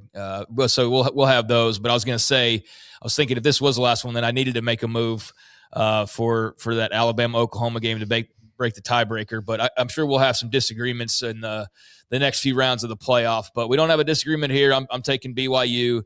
I think that they're a team that's built for being successful in a bowl game. I mean, they went and crushed Colorado last year. They've got continuity all across the board. Now that the Satake fire's been put out as far as interest in Penn State and how close that was or wasn't to happening. But he seems happy. The team's really good. I'm sure they've got a bad taste in their mouth coming off of that Texas Tech butt whooping. So they've got something to prove, and I think they'll be geared up and ready to do that. And I think Georgia Tech will have plenty of fight as well, but they are a little bit more in flux than BYU is. So give me the Cougars here. Who wins in a physical bull in the ring of these two quarterbacks? If they were to do bull in the ring, who wins? I'd take Haynes King because he's been doing it for 4 years versus Bear Bachmeier's been doing it for almost a season now at this point. So, yeah, give me Haynes King, who's been there in the ring for the past several seasons, taking the worst body blows and body shots and head shots. And, I mean, that guy, I don't know how he's able to get up in the morning. I'm sure it's a painful experience every day. But, yeah, he's a trooper, and so is Bear Bachmeier. I mean, he's the guy who you thought a dozen different times was probably hurt and leaving a game, and he was right back in there the next series. So, yeah, this is the grit bowl with these two quarterbacks. I think it's the grittiest matchup, if you will, between two guys that you could possibly find during bowl season. Yeah, so, Smokey, your pick also BYU, correct? Yeah, BYU, too. Yeah, I take BYU. I just think that they're set up, and you're right. They gotta kind of prove themselves after getting thumped twice, but especially in that championship game, their offense was relying on a bunch of like gimmick stuff, and Tech just eventually just kept tightening them up, and they had nothing. So yeah, I'm taking BYU. Okay, well, that wraps up the pick'em segment there. So we all pick BYU. The only difference in the picks, Craig, is you maybe motivationally picking against your favorite team. You picked Bama, but that's the only difference. I can only gain a game on you. I can't gain anything on Smokey, and you can lose a game to us. So yeah, I've been leading this thing. I'm like Secretariat, but this Craig can take the lead near the end with maybe maybe 5 to 7 games to go before it's all said and done. But so that's it. All right, Alabama is the difference maker with Craig taking the Crimson Tide. I win either way because either they win and I'm in first place, or they lose and the team that I root for is moving on to the second round of the playoffs. So I used to do that. I've broken the system. I used to do that, and I mean it. And I think I've mentioned this, that when Texas was in a pick'em, I would pick Texas, be happy if they won only because I'm selfish about that. But if I was wrong, I'm okay with that, right? It wouldn't bother me. Still pissed off I didn't take them to beat the Aggies because that happens. They just do that all the time. All right, so we have Chris Cartman around the corner. Here's a couple of scores, a couple of other headlines we have not done yet. The Utah's Caleb Lomu, a phenomenal player, offensive tackle at Utah, is going to turn pro. I saw some highlights from him. I saw a couple of analysts talk about him, that even though Tech dominated Utah up in Salt Lake City, Lomu did not allow Bailey to get a sack, but he got a sack in that game. But this guy's obviously tall, strong, wide, and very good. And that was something Kyle Whittingham told us about with Fano also on that offensive line, but he's turning pro. Said it was the two best tackles he's had on the same team in his entire coaching career. So Fano and Lomu, they're on the same offensive line. Both of them gone off to the NFL draft and both likely to be first-round picks. I think Spencer Fano is going to get drafted higher, but I don't think there's much of a difference between these two guys when it comes to overall talent. I think they're both going to be first-round picks, and interested to see where they go and where they plug in. Actually, I was talking to Q about a month ago about, the Raiders and the draft and if there's a quarterback he likes. And I said, after watching that Cowboys game against the Raiders and their offensive line in Las Vegas being an absolute ridiculous sham of a line, I said, draft one of those dudes from Utah and and tell them to thank you later, because that would be better for them than drafting a quarterback who more than likely next year would get murdered. The Raiders shouldn't be allowed to talk about the draft for like a certain amount of time. That's one of the worst football teams I've ever seen. Honestly, what they're fielding right now. I mean, it really is. Like they are atrocious. So God help whoever does end up going to them in the first round, because there's a lot of work to be done there. But he would be a great building block for them. And no surprise, you figured both of those tackles would be off to the pros with a successful year as was expected. And so they had a successful year, not quite everything that they wanted, falling just short of a Big 12 title, but they were a really good team that I think changed their trajectory a good bit from what we were kind of seeing and thought about them exiting last season. You wondered if it was growing pains or if they'd be able to bounce back. And I mean, outside of Tech and BYU, they bounced back pretty well. They just kind of like A&M with Texas, they've kind of got a thing where they can't beat BYU here recently. And then that Tech game was far more competitive than the BYU Texas Tech games. I think Utah was more competitive than that final score really indicated, but it was still not like it was a close down to the wire game. But they gave Texas Tech as much of a fight as anybody else has this season, I guess is what I'm getting at. So these are two big losses, but they're losses that you expected for Utah. And good luck to him as he enters the draft, and it should give the Big 12, if you're keeping kind of a scorecard type of a thing on first-round picks, should definitely give them a first-round pick to notch amongst maybe a couple of other guys. So, not a surprise, and a really good player that will be a nice pickup for somebody out there in the NFL. Paxton saying that BYU's confidence down after getting destroyed. Old Barncat, K-State, BYU Blueberry Pop-Tarts. I thought last year that was what was it last year when they had, or is it 2 years ago when they had the first post game where they had the toaster? And 2 years ago. It's just the best ever.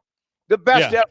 And then the Kansas State players and Kleiman are down there, just tearing apart that big Pop-Tart. I thought that was as good as it's ever been. One final thing. Miami Dolphins, it's an NFL story, but it's also Quinn Ewers, who hasn't played much at Miami. Tua Tagovailoa is going to be benched. And Quinn Ewers, guys, is going to get a chance to play at least in the last 3 weeks of the season. Yeah, the AFC East is two elite quarterbacks in Josh Allen and Drake May, and then two guys who everybody who watches college football knows, but we're kind of surprised as to be hanging on NFL rosters. The Jets are starting Brady Cook, Mizzou, this week, and now the Dolphins are starting Quinn Ewers because Tua was absolutely terrible the other night. He is now 0-6 in games below 40 degrees, and they're not even like close games. Like he hasn't lost a 17-16 game in 40 degree below weather. He is just not a cold weather quarterback. He may not be really all that viable of an NFL starter. They're going to be on the hook for a lot of money and might have to do a even bigger dead cap cut with Tua than Denver did with Russ Wilson. But Quinn Ewers gets a start. And look, he's got an NFL arm. He is an absolute cannon. And I wonder what his NFL stock would have been had he played 3 consecutive years as a starter without a constant string of injuries that kept him out for just little gaps of time. So best of luck to Quinn Ewers and the Dolphins. But yeah, I don't envy the job the next GM of the Fins has. 53 yards passing, 5 of 8 overall. Hadn't played much. Craig, I'm sorry. Go ahead. Well, Tua absolutely stinks. So, I mean, they need to do something there. And I'm sure part of it's the concussions over the years, and part of it's just he's not a very good player, and they're just not a very good team. So you've got to do something here at the end of the season to create some momentum and just inspire the team to finish this thing on out because, man, watching them this past weekend, it's just just bad, man. Like them and the Raiders in the bad bowl would be a terrific matchup. But yeah, I think that Quinn Ewers is a guy who I'd pretty much forgotten about, to be perfectly honest with you, after following him so closely there for a few years. I mean, since he went to the NFL, wasn't a high draft pick, kind of got lost in the shuffle, and then has been a backup, obviously. Sort of forgot about him, but what a great opportunity. And I think he's a guy who obviously has a five-star skill set, and there's a reason why he was highly recruited and highly wanted by schools like Ohio State and Texas. His college career didn't go exactly the way that you assumed that it would, because there was a lot of people predicting national titles with him under center, but he did knock on the door a couple times there. I mean, they got awfully close, and unfortunately for him, just kind of the last memory you're going to have is that fumble, right? And then the scoop and score against Ohio State. So that's the last time I recall seeing him. I didn't watch any preseason football or anything. I don't know about you, Paul, but that was my last memory of Quinn Ewers. So I'm sure he's ready to play and ready to get his opportunity and take full advantage of it. And Lord knows Miami's begging for somebody to basically grab the reins at this point. Yeah, he looked like a second, third string quarterback in the preseason when I saw him. I mean, he's not playing with a starter, so it's, I completely forgot he was their backup for the longest time because they've been so bad. And Tua's had a ton of concussions. He's had a ton of other injuries. I probably wouldn't hate it if he were my backup on a sweetheart deal for a couple years, because he has shown the ability to win a few games here and there, but he's not a guy who's going to go out and win you 9 in a row and help you get momentum to the playoffs. The Dolphins are in the midst of what needs to be a total and complete rebuild. And I hope Stephen Ross, the owner, understands that. But yeah, it's going to be tough for the new GM, who's probably going to fire the head coach too. I think there are enough smart UT fans that obviously the arch shadow overshadowed him at times. He was good, man. 10-2, 11-3 the last 2 years there. Yeah, he took some beatings. He played with a shoulder, I think, that was probably something he shouldn't have done. Good luck to him, man. He throws a pretty ball. My goodness, does he throw, and better athletically than I think some people think. Well, Diego Pavia is very good athletically. Last thing, and then Chris Carpenter around the corner on Arizona State. So Chase Goodbread, a columnist for the Tuscaloosa News, put this out on Diego Pavia, talking about like F the Heisman voters. I still haven't slept because of that. Had this been the 19-year-old Johnny Manziel, a Pavia confidant, by the way, and F all the voters, post on social media, would have at least been less surprising, if no less classless. But after 6 years in college, you'd think Pavia would have signed up for at least one course in humility by now. Well, we talked about Dylan Raiola's Pat Mahomes cosplay that he's been doing for a while. Well, Diego Pavia has been doing this Johnny Manziel cosplay and has took it too far. I hope he learns a little humility from this, and I hope he learns a lot from it. He is, going into a draft eligible year. He's going to be in the draft.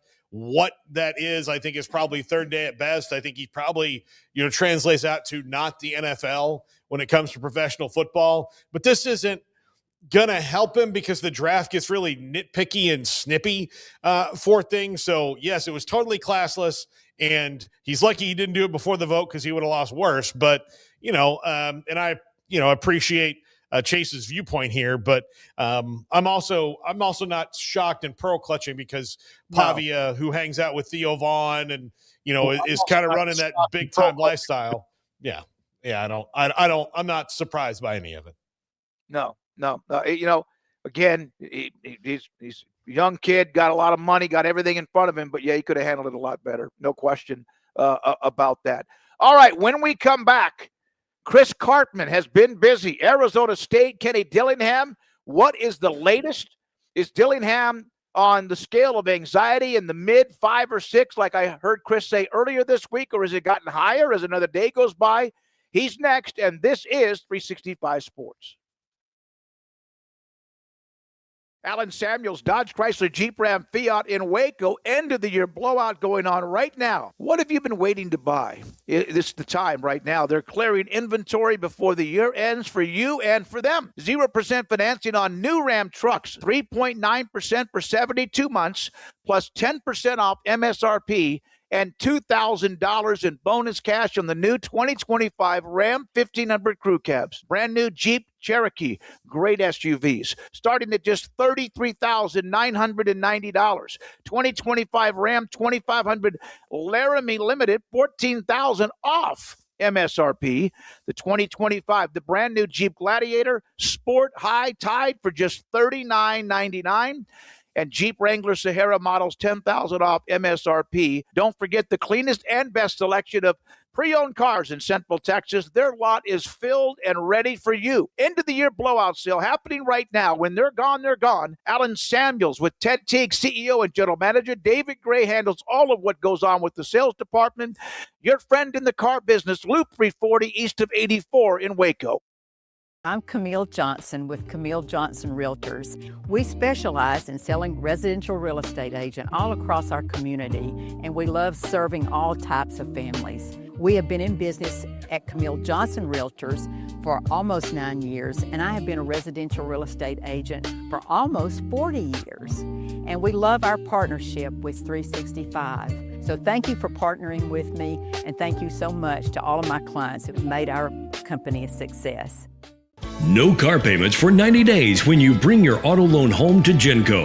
Get 4.79% for 48 months and make no payments until 2026. Plus, get entered to win 3 months of no car payments.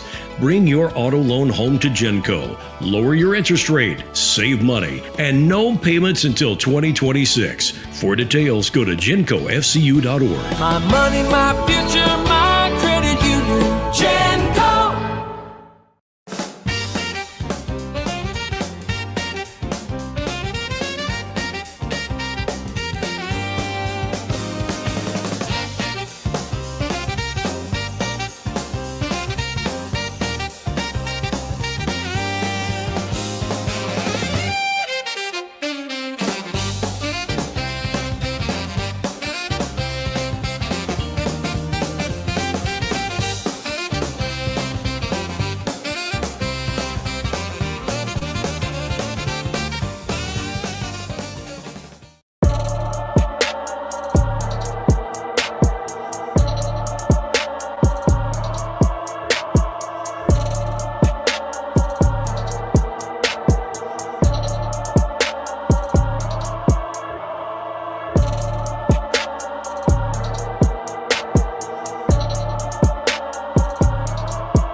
This is 365 Sports. The 3 o'clock hour is sponsored by Waco Custom Marketplace. Meats, sweets, Texas treats, and a cut above the rest. 425 Lake Air Drive, Waco. Welcome back, 365 Sports. Paul and Craig here in studio. Smokey broadcasting from home today. And Smokey, we are awaiting the arrival of Chris Cartman. Currently, I sent him a text to see what was up there. So we're waiting on that right now. So Brandon will give us the thumbs up when he is in the room and ready to go. But I don't, other than setting up for people of Kenny Dillingham has been trying to use his leverage to go to Michigan, and that's very curious to see where it stands right now. Arizona State also Rayleigh Brown. We didn't mention this. The running back, he's going to go to the draft as well, and he's an interesting player. Probably a second-day pick, maybe later on, but had a really good season for Dillingham in the Sun Devils.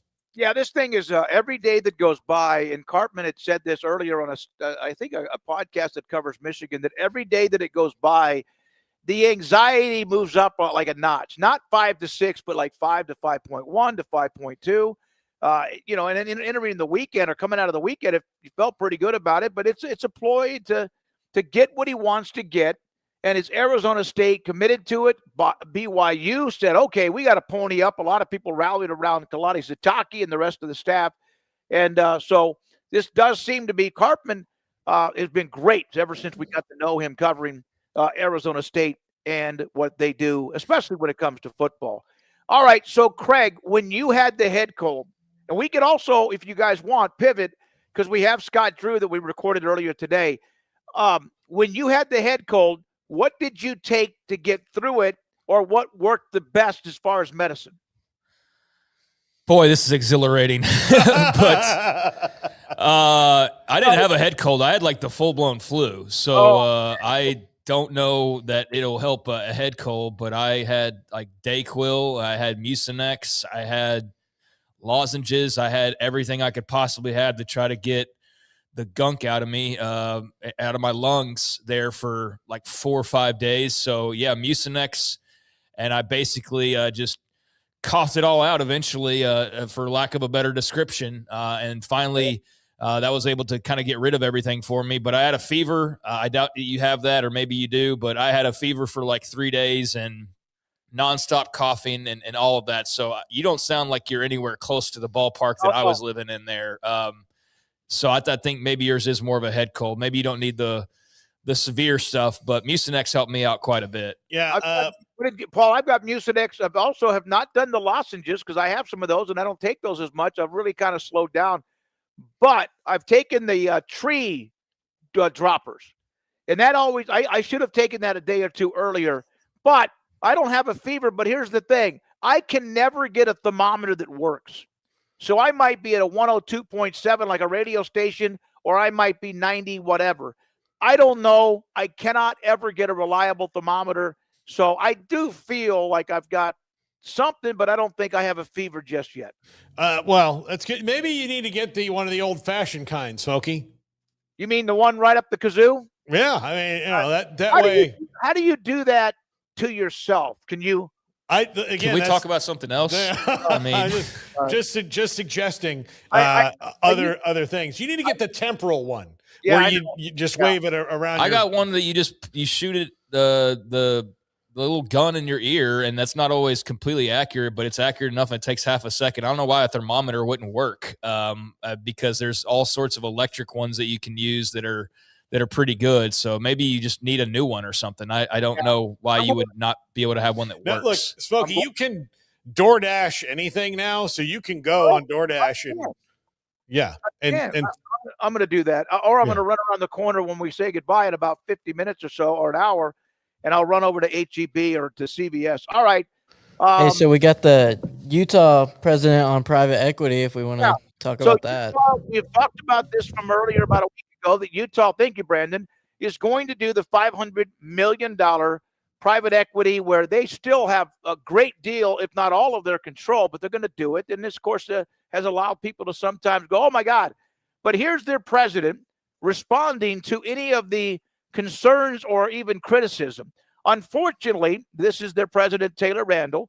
I think some version of these deals may be necessary for a lot of Big 12 schools to survive this era.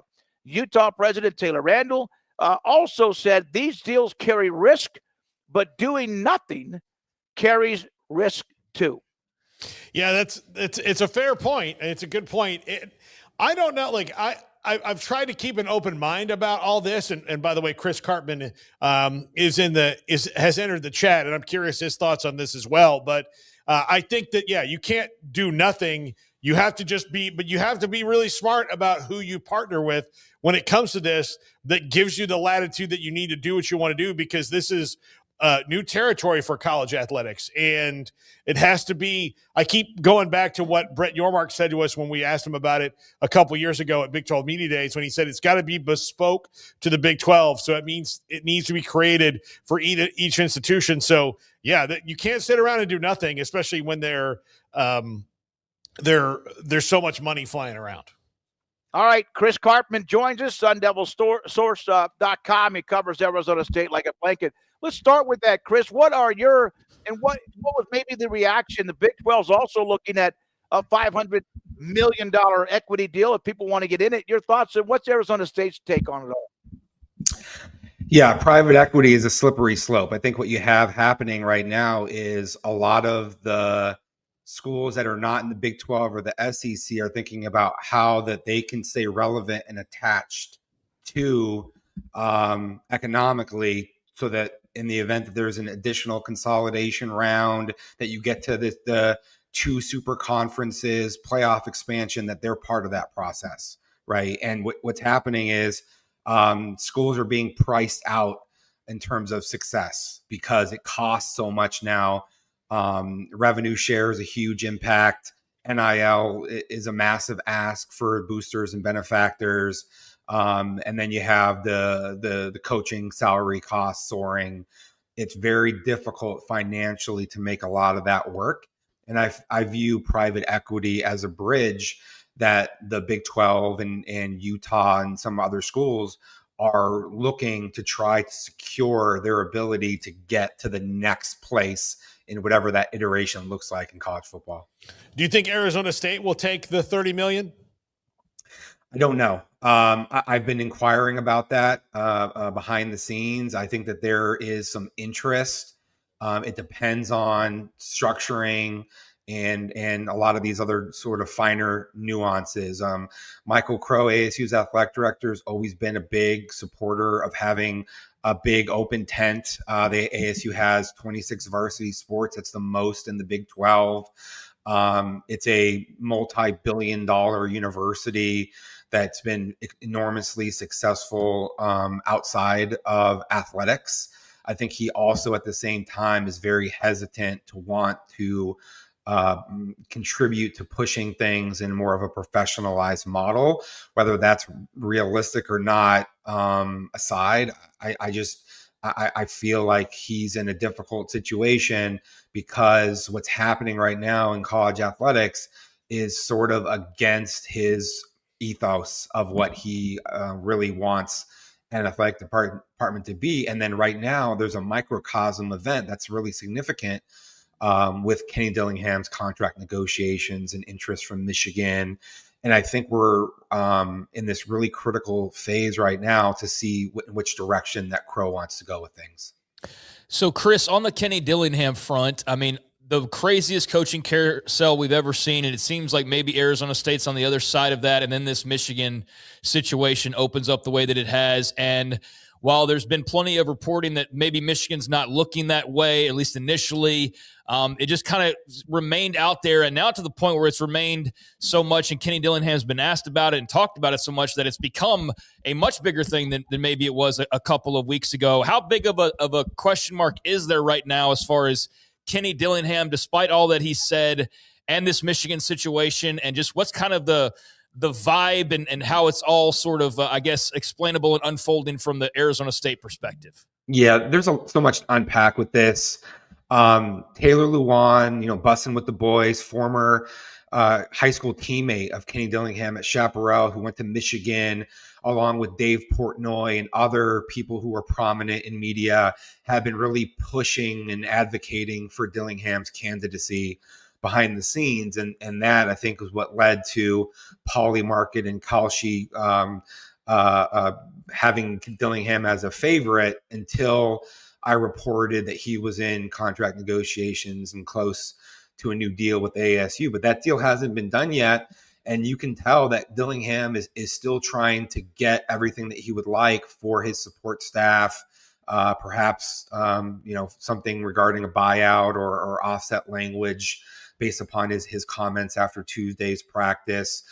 He's not going to give up his leverage by committing to being at ASU next year. At the same time, he is one of several names attached to this Michigan job. And when there's a search firm, my experience is that takes several days for them to talk to the agents, to align the legitimate candidates, and then to have conversations with the people who might be interested. I think we're going to know a lot more probably after this weekend's games with Kalen DeBoer, whether or not his statement of his discontentedness at Alabama is proven real. There's a lot of talk about Michigan being really willing to break the bank financially to make it the hire that it wants. I don't know, again, exactly where Dillingham is in the pecking order, but were he to campaign for that job, if he doesn't get what he wants at ASU, given the big media voices that I mentioned and some other connections and resources that would be available to him, I think things could get pretty interesting. Chris, I did hear you on the podcast. It's a Michigan podcast. You might have when you mentioned Lewan, but I thought you said, if you said like the anxiety, whatever the phrase was like a 5 or 6, but it could ramp up. When is, if Michigan doesn't hire somebody, and Alabama loses to Oklahoma, maybe DeBoer runs out, I don't know. But when is it, in your opinion, something needs to be done or this thing's going to crack? I would say by this weekend. We're really within a few days. And of course, that depends in part on how serious that Michigan perceives Dillingham to be in its search. Like if he ends up being the go-to guy after this weekend or by this weekend, well, that could get really interesting really fast. So I think if you're ASU, it's a dangerous game of chicken. You shouldn't wait and find out what happens if you can't strike a deal within the next 2 or 3 days if you're ASU. Chris, do you feel like ASU is maybe, I don't want to say new, but like a little bit new to this like football success thing in the modern context of it, because they did resist a lot of things and very much, we're a part of believing that the Pac-12 TV deal was going to happen and all that maybe this is like kind of their first test of, are you really committed to this now, or do you just want to say to the fans or show the fans that you look like you are? I think that's a reasonable question. That's what we're trying to learn from Michael Crow, right? So like, for example, Arizona's state law prevents contract lengths of more than 5 years, and LSU and Michigan are giving 7-8 year deals. Other schools, the same thing. ASU did creatively put a rollover extension into his contract, whereby if he wins 6 or more games, he gets another year. He hit that this year, obviously.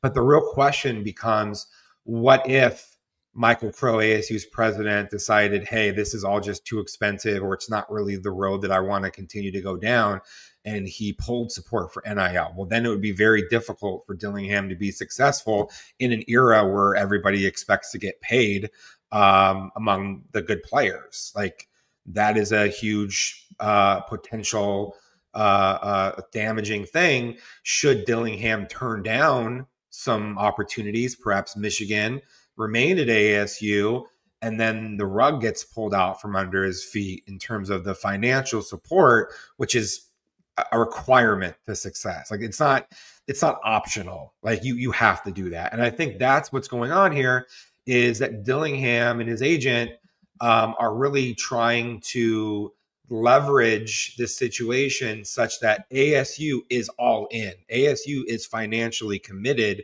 to the success of Dillingham vis-a-vis a large buyout or taking out the clause that he has to go try to get another job were he to be fired, or whatever the case may be, how you go about accomplishing that, because then ASU really can't fire Dillingham if it would have to pay him $25 or $30 million or something along those lines. And that would be a trade-off to Dillingham making $4 or $5 million a year less to be at ASU versus Michigan or another blue blood program.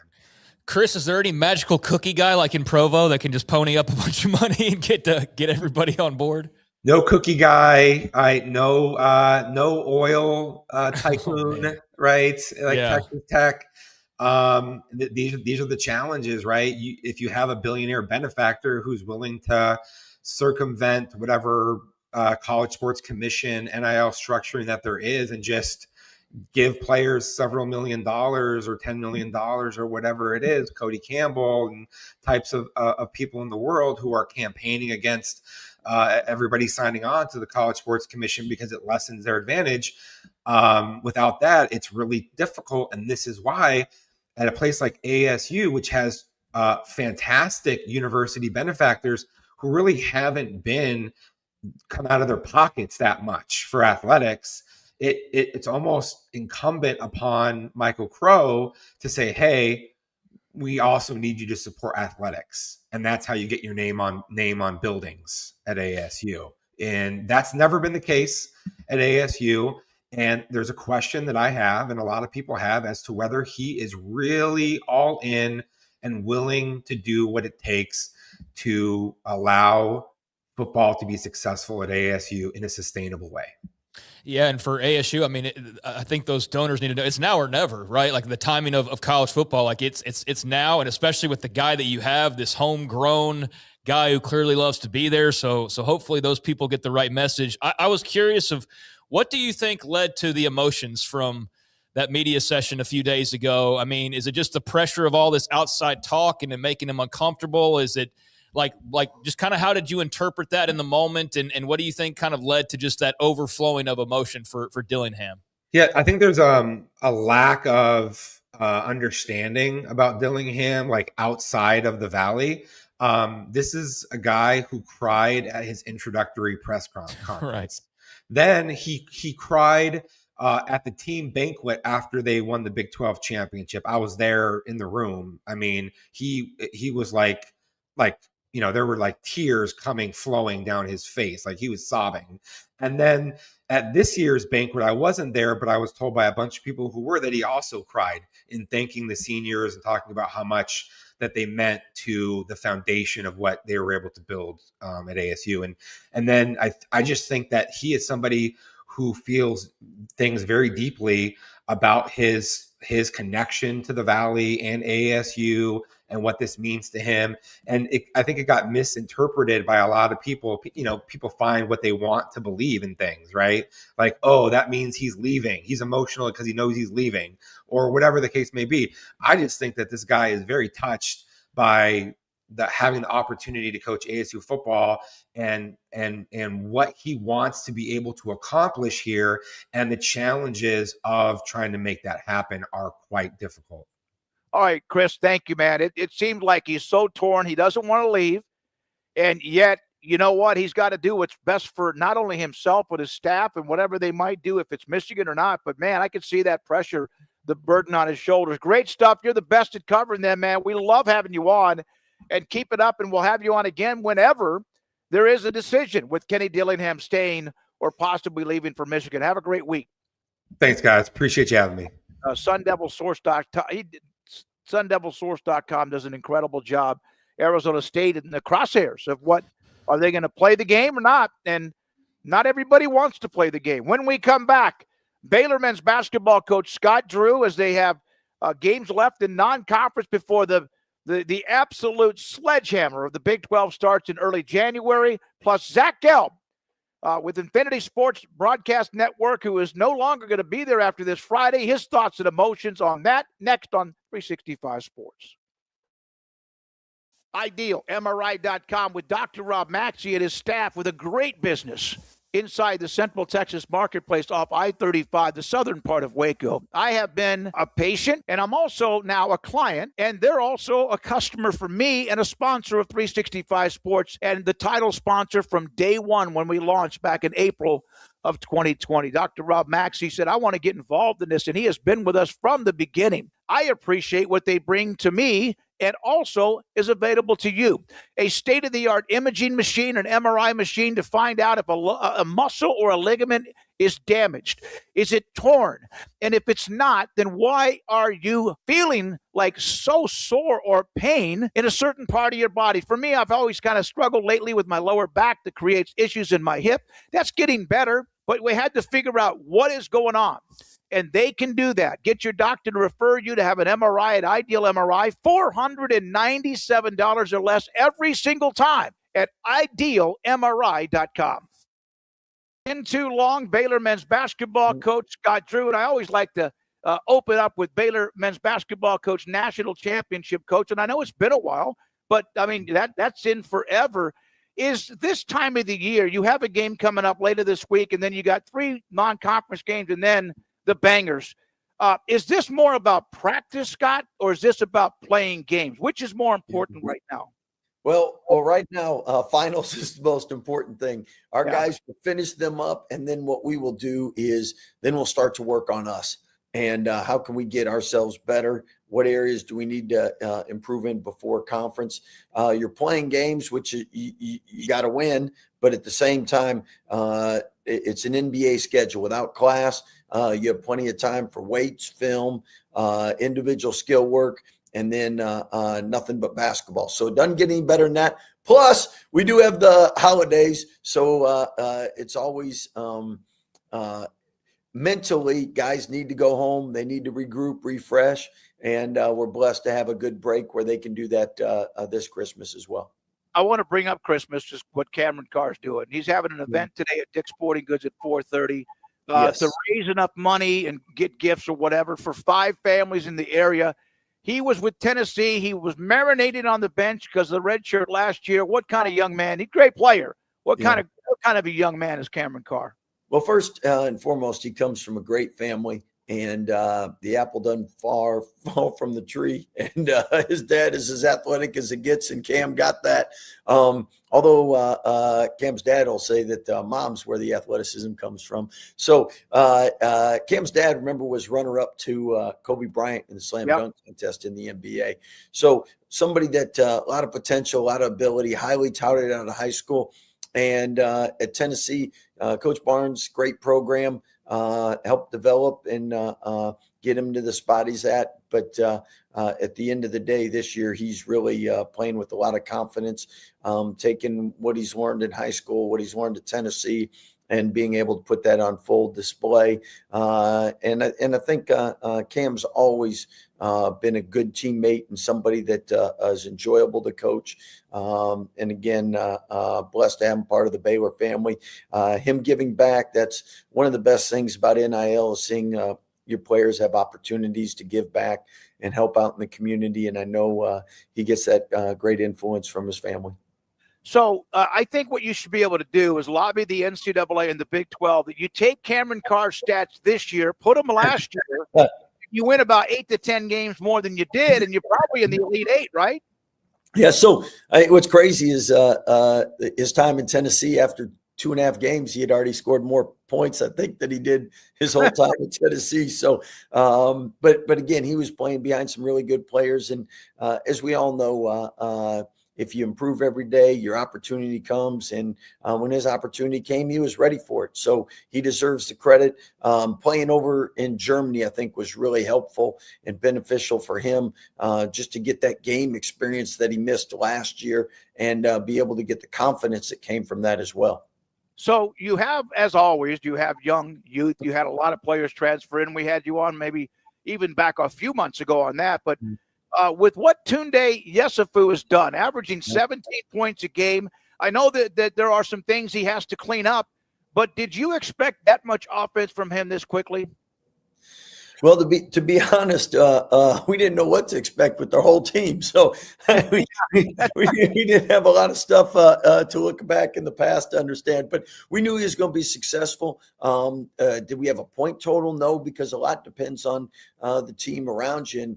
And with us, I mean, our best teams, we've always had multiple double-figure scores. And at the end of the day, it's a lot harder to guard 7 guys averaging double figures than 1 or 2. So to us, it's really the efficiency in which they average the points. They average. Tunde's somebody that very coachable, got a grown man body, but like most freshmen, done a great job adapting and becoming more efficient, understanding the college game. And every system you play in is going to be a little bit different. And the biggest adjustment for any NBA rookies that first year, because then they get a feel for everything. Same thing with the college freshmen. Same thing with the high school freshmen, or the first time they play varsity. It's just different.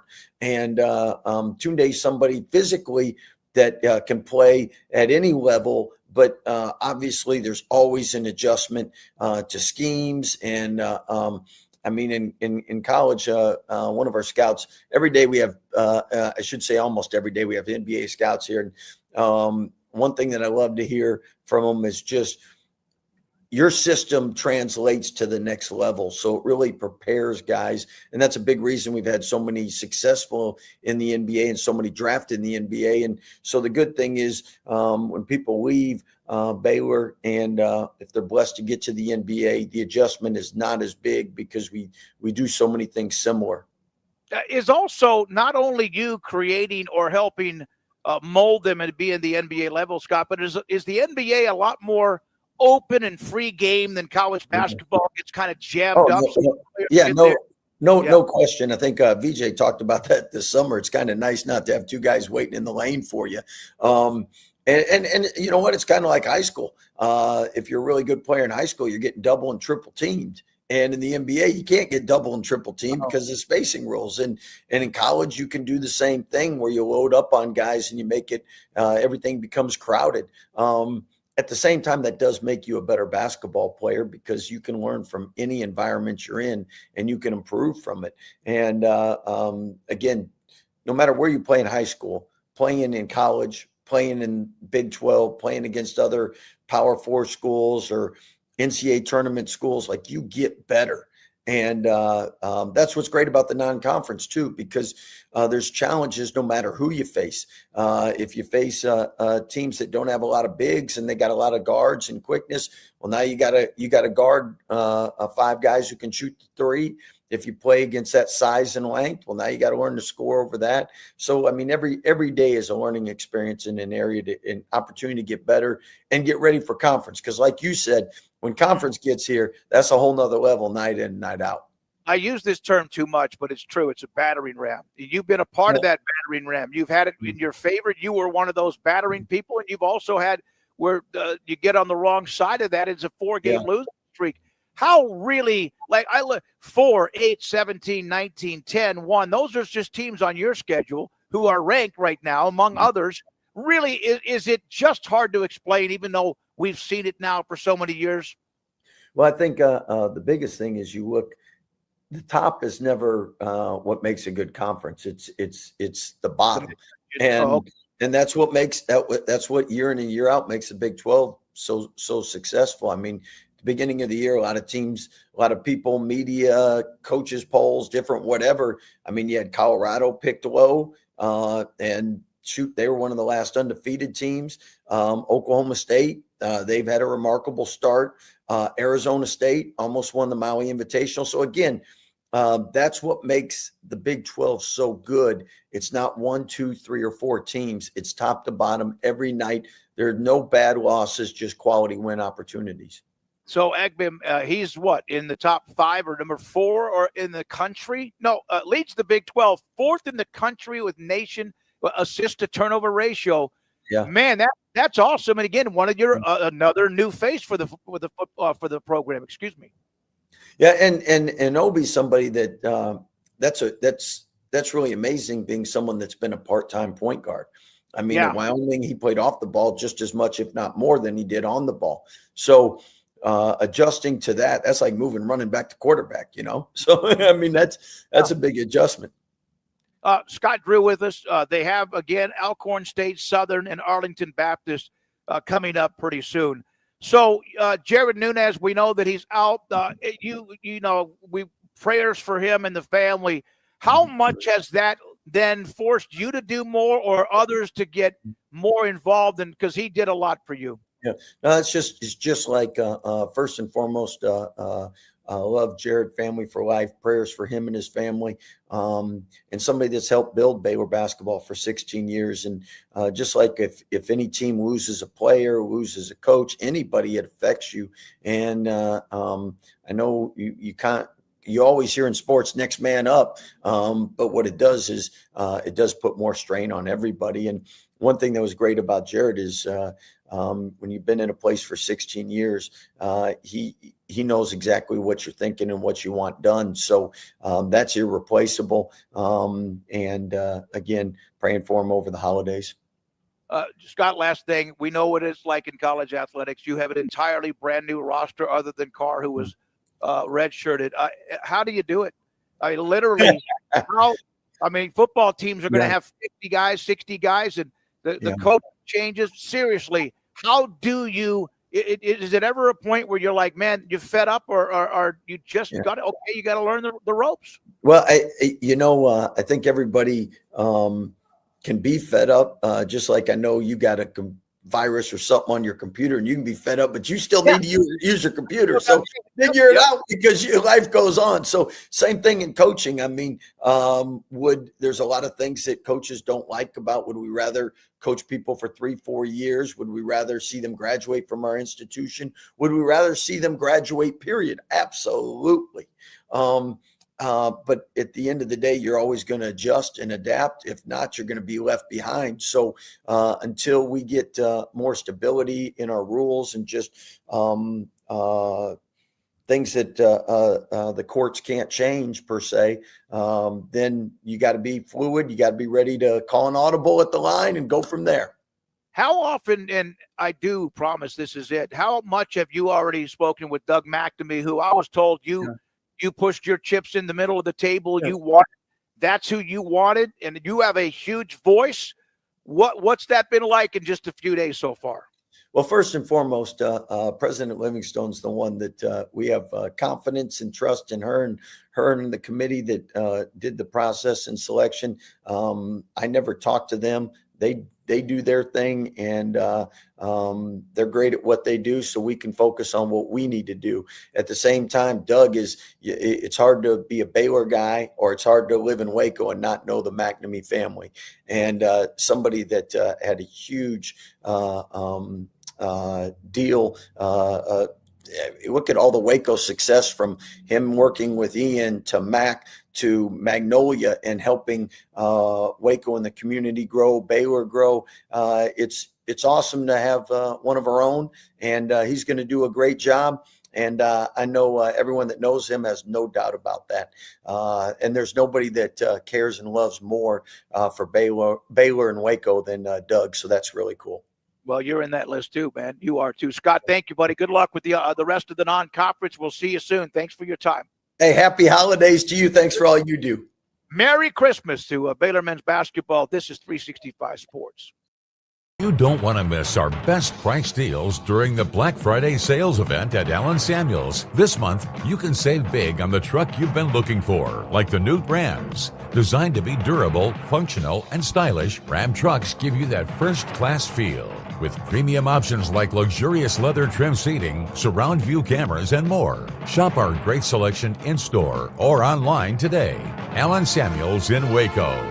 Come by. Let's be friends. Over 30% of adults struggle with chronic foot and joint pain, and many face mobility limitations as they age. But a revolutionary Comfort First slipper has taken the wellness world by storm. Try Cloud Slides and feel you are walking on the clouds. Cloud Slides.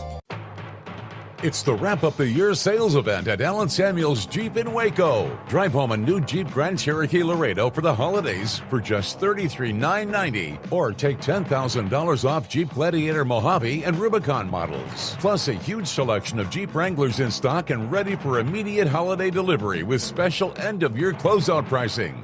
Don't miss it. Now's the time to save big at Allen Samuels in Waco. Come by. Let's be friends. Serving Central Texas since 1889, TFNB Your Bank for Life takes pride in being more than a bank.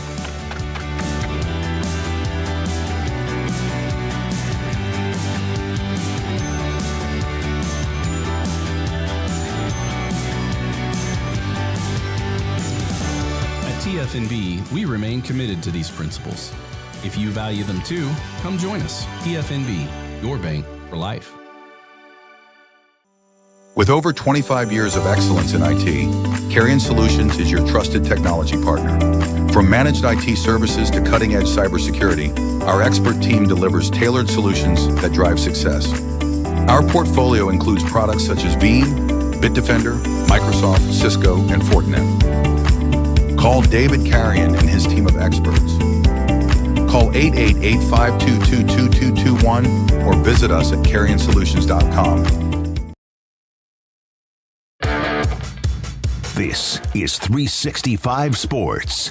The 3 o'clock hour is sponsored by Waco Custom Marketplace. Meats, sweets, Texas treats, and a cut above the rest. 425 Lake Air Drive, Waco. Welcome back, 365 Sports. Paul and Craig here in studio. Smokey is remote today, and we are joined now by Zack Gelb for at least a couple more days. Infinity Sports. Zack, I was bummed to hear the news. It is the nature of the business. You guys have gone through an ownership change, but I hope that we are not deprived of you on air or podcasting or something for very long. No, yeah, I appreciate it. Obviously, I'll still be doing some Cowboy studio hosting and NFL games for Compass Media Networks, and we'll see what is the next chapter. I'm excited about it. Obviously, you wish you wouldn't be in this situation, but I think it's time for me to find something better. Obviously, I've been blessed for years, since 2018, to be a host on a national radio show, which used to be CBS Sports Radio. Then we changed names to the Infinity Sports Network, but new management takes over. New company owns the company. They may tell you one day, which they did, that I was going to be part of the lineup, and don't worry about it, you'll be fine. And then the next day, we know what happened. So they're entitled to make their decisions. We'll see if they get it right. But I'm damn proud of the work that we've done for many years, and the national headlines we made, the connections we made with the listeners, and all that. So coming to an end on Friday, a little bit of a somber time, but very grateful for the memories we've had over the years.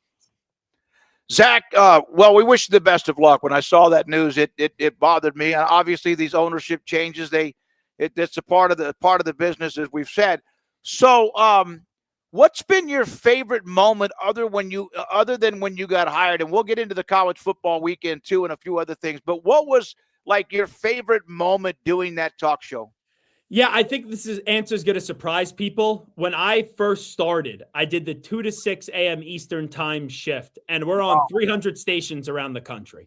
So, like, I'm on in every big city in America, Boston, LA, Chicago, right, and all these major radio stations. So, starting my career there and just kind of talking to the late night community. Like, I'd have a guy, he'd call me in call me up every Saturday night into Sunday, while he was either drinking too much or smoking too much, and would be making like a different type of taco. And he would take me through the tacos that he was making. So, or this guy, Mitch, who would call me coming out of a strip club. So the late night community was so much fun. But then I realized the platform I was on, and I would go in at like 2 p.m., record interviews. And then we have Freddie Kitchens having to answer questions for things that Bob Wiley said with me, or the Eagles having to answer questions for what Donovan McNabb had to say when he was on with me. So I realized the value of that platform. Then I got promoted 6 to 10 p.m. Eastern time. And then eventually, 3 to 6 p.m. Eastern time. And we made some viral headlines. I've had Deebo Samuel hang up the phone on me. Aaron Donald have a publicist step in when I was asking some questions. So being in the news was always a good thing. And the thing I'm probably the most proud of is that a boss say this to me the other day. And think about the names that we've had on in our network's history. One of the most legendary names ever in Jim Rome. And my boss said, you've made the most headlines out of anybody in the network. And I only got there since 2018.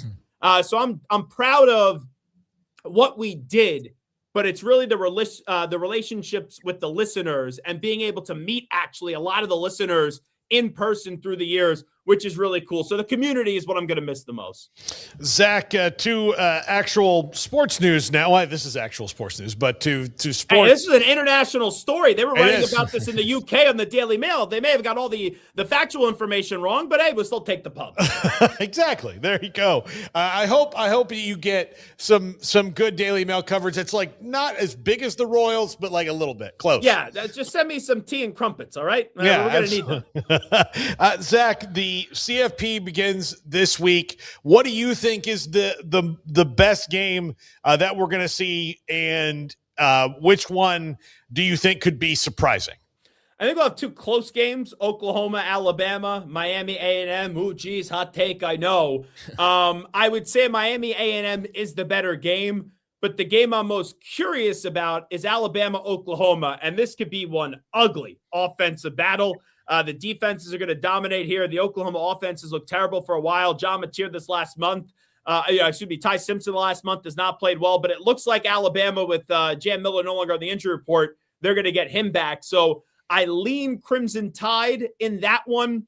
I'm going to lean A&M. I think people have been too disrespectful of them since they did lose to Texas. And I was talking to Mario Craver today. They may get Le'Veon Moss back for this game. He thinks Marcel Reed is a full go. So I like A&M. And then obviously I like the, Tulane, James Madison, Tulane, both to lose when you take a look at Ole Miss going up against Tulane and then Oregon playing James Madison. Zach, I'd imagine we'd asked you about this before. Like I'm all for the G5s and just I'm all for equal opportunities, but having like two of them in the field, I do feel like that kind of does take away from things because there's so many teams like a BYU that are sitting there in line that otherwise would be getting a crack at it. But just kind of what's your, excitement level and thoughts on the playoff as we enter another year of this 12 team and you see how it's now unfolded a second time around? So I don't disagree with your point, Craig. But I will say there was no G5 team in the opening round last year because Boise State had a bye, and those opening round games stunk. And like when it was a 4-team format, the opening round games in a 4-team format for most years stunk. So yes, would I rather see Notre Dame? Would I rather see BYU in? Of course. But I think what they should do is, and who knows, they're going to tinker and rehaul the whole format. But if I was retinkering the format for this year to avoid what we had happen, I would just say the 4 Power 4 conference champs are guaranteed a spot in, and then the next highest ranked non-Power 4 conference champ would get in. Now, am I getting all jacked up about Duke being in over, let's say, James Madison?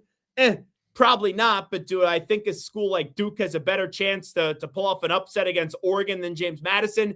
Yes, I would. So we're not getting the 12 best teams, but people think that's the goal of this. It's to get the 12 best teams on the format that they have currently, put on out there, implemented in place. Zach, why don't they ever at least let this thing breathe? Even though, yeah, there's some quirks and there's some things that could be better, but why not just let this thing breathe and not be so worried about changing because of social media or the outcry or clutching the pearls of what happens? Because we live in a reactive society. I'm with you. I would let this thing breathe. I don't think we need to rush the 16. I don't think we need these big changes. They made a small change last year where you don't have to be a conference champion to get a bye. I think that's good. If you want to make a slight change, okay. But I don't think we need any drastic overhauls. But I'm kind of fatigued with the conversation, not what you guys are asking. But I know that inevitably it's going to 16. So what am I going to do? Sit here and bitch and complain about it moving off of 16 when I know that they're going to go to eventually 16 and I'm still going to watch because I'm addicted to football. So I'm kind of just defeated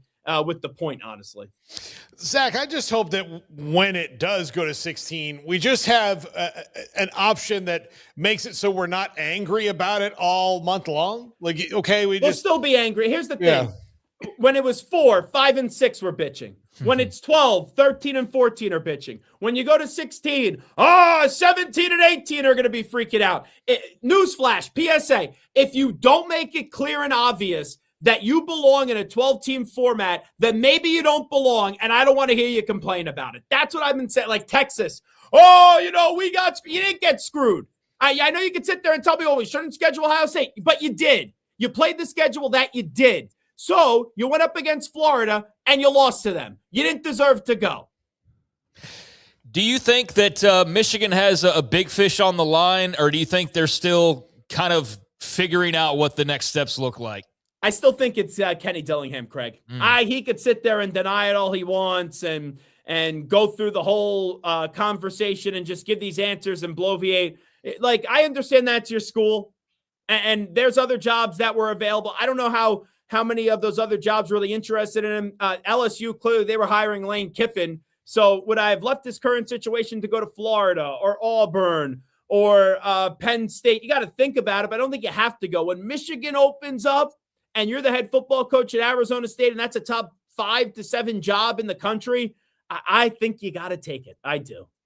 Zach, yeah, go ahead. Go ahead. Zach, we just had Chris Cartman on, who covers Arizona State for Sun Devil Source.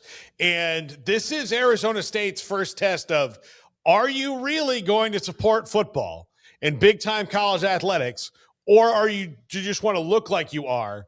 Because what they're up against is somebody who's been committed to that for 100 years. So this is something that's new to Arizona State as far as fully going all in and supporting athletics as a university. No, it's definitely a good point. And I saw that you guys had Scott Drew as well on right before me. You know, I was supposed to sit. They told me I was supposed to sit next to Scott Drew last year at the Final Four. And Scott was at the game. But when I got to my seat, I said, there is no way that Scott Drew is going to be sitting in like the 200 sections. I was doing the emceeing for the what was it? The National Association of Basketball Coaches, the NABC. And I did their breakfast. I emceed their breakfast to honor all the regular season conference champions. And I guess they give all the tickets to the coaches. So I get my tickets, and it was like, hey, you're center court, you're in the 200 section. But I go, come on, you Scott Drew, you won a national championship. Are you going to be sitting within the first 5 rows? And in the first media timeout, who do I see sitting in the 3rd row on the Jumbotron? Scott Drew. So I like Scott Drew, but he was supposed to be, seated next to me. And when they gave me the tickets, they said Scott Drew was going to be seated right next to me. Well, he's the best, and we have appreciated your time. Your thoughts on the Cowboys are basically all but done. They were, they flirted as they always do. Tua now benched by Miami. Quinn Ewers gets a shot. Mahomes down. Micah Parsons down. Just some big names. Mahomes was going to be in the playoff anyway, but what a weekend in the NFL, Zach. Yeah, just a devastating weekend. And I think Mahomes will probably be back like week 3 or 4 next year. I was in Philly and covering Carson Wentz when he tore his ACL in week 14, and he returned in week 3. So maybe they put him on PUP just to be safe because it is because it is Patrick Mahomes. And obviously Micah Parsons, they had a team that was going to be contending for the Super Bowl. And now I kind of feel like, yeah, you'll be in the playoffs, but I don't think you're going to win a Super Bowl without Micah Parsons. So there's a lot of pressure now on Matt LaFleur and Jordan Love to show that they could be great. The Cowboys, not surprised whatsoever. The defense is just absolutely horrible. They made J.J. McCarthy look phenomenal. And you go around these teams in the NFL, I think it's fun because we ended the last 3 weeks, and you may sit there, you may go, yeah, I kind of maybe think the Bills get there, or I may think the Rams get there, or the Pats, or the Broncos, or the Seahawks, whoever. No one has a damn clue who's getting to the Super Bowl right now. So you could give me any matchup, and I probably wouldn't be surprised about it, and that's what makes it fun as a football fan. Zach, Jerry Jones went on his regular radio spot on The Fan this week and threw Matt Eberflus under the bus, picked up his carcass and threw it in a wood chipper, and then lit that on fire. I mean, it was really just completely blaming Matt Eberflus, even though the buck stops with Jerry. But you want to get fired and get fired real fast. Have J.J. McCarthy gritty into the end zone on your defense. That's going to change the owner's mood real fast. Yeah, like if it's a Venn diagram, does Eberflus deserve some blame? Sure. But Jerry, I know the guy just tore his ACL. You traded Micah Parsons on a defense that wasn't that good anyway before the start of the season, like a week before the season started. What else were you really expecting? And I know they got Quinnen Williams and he had the interception the other night, but this defense, it's no bueno. It's not good. Zach, if Jerry owned a restaurant and hired Eberflus to be one of his chefs and said, your ingredient is like, I want you to make a whole seafood menu, and you spend months before the opening, and the week before open, you're like, you know what? Seafood's expensive. We're not doing it. Just come up with something. And he's had grilled cheese ever since then. Yeah, and he can make some average meals, right? We've seen some average Cowboy performances, but if you're not given the tools to succeed, newsflash, it's kind of tough to succeed. Yeah, Smokey, got anything? Yeah, one last thing. John Belade, who bought 365 Sports when we made the transition, Corey Dickman, of course, with Rogue Media Network, loves you. He was a fan of yours in Jersey and New York City. Oh. And he said, if there's anything we can do during Zach's transition to get him more rotations with even us, that would be cool. And so let's talk. We'll talk. I'll be in touch. You got it. $2 million an appearance, right? That sounds good? Yeah. Look, you never take the first offer. Yeah. You committed. Yes. Done. You know what? Man, I lowballed them. Son of a bitches. No, you could have got 3.9, but that's fine. Yeah. All kidding aside, though, tell them I say thank you so much. They were listening to me in Jersey on a 500-watt station, 9:20 a.m. to Jersey. Wow, that's unbelievable. Well, that's how it all begins, right? Those small AM stations, and then, of course, there's some of those that are like monster stations. Zack Gelb, Infinity Sports Network through Friday, and has been a great guest, and got to know him when the Rule hiring happened because he covered him at Temple. So good to have him. And by the way, let me just say one last thing. Yes, sir. I'm very happy that this Nebraska season's coming to an end, because I may have to get a restraining order on Smokey with some of the stuff that I get. They are rough. I need to put 4 fingers in the whiskey and just fill it up, full send. Oh, my God. Killing me. I got to stop for a second. They've gone to back-to-back bowl games, and that's who they are. You ungrateful human being. You're ungrateful. You're ungrateful old man. I know. He's heard from me, too. He's heard from me, too. He is done with me as much as you are. Zack Gelb, Infinity Sports Network and CBS Sports, and a great friend of ours, and also a great friend. And I know some of you have mentioned some of the best guests that we have, a lot of them, that a lot of you love the Zack Gelb segment, too. All right, when we come back, I have one final note on Montana. And Montana State, they have played 124 times. They're going to play for the 125th time coming up in that game, coming up, the playoff game this weekend. When we come back, Paul Catalina's top 5, and we will spin the wheel. We'll have quizzes and the poll results. I'm at my condo, feeling a little bit under the weather. Didn't want to have to cough throughout the show. Protect Paul and Craig and Brandon and Garrett, and also, I don't know if Logan's there or not. And then, of course, Andrew. This is 365 Sports. Beagle, your financial concierge. Find your old 401k. Discover your 401k hidden fees. Roll over and save thousands. Unlock your 401k and IRA. MeetBeagle.com. Introducing Carnal Beef Jerky. Crafted by our chefs using techniques honed in the finest Michelin-starred restaurants. Taste true luxury.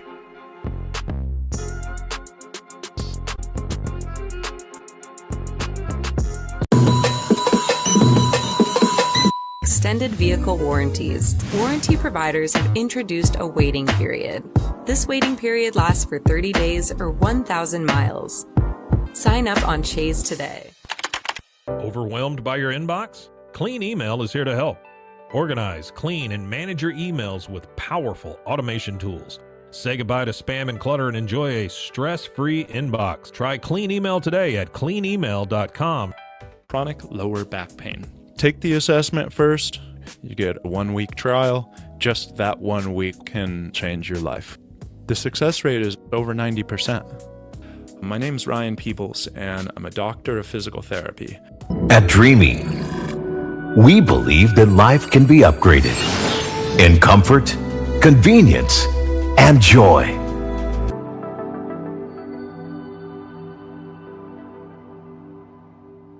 Dude, check out this robe. This is the dude robe. It's perfect for after the shower, gym, or even the beach. This thing is awesome.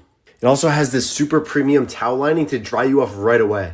Dude, what are you waiting for? Get yourself a dude robe today.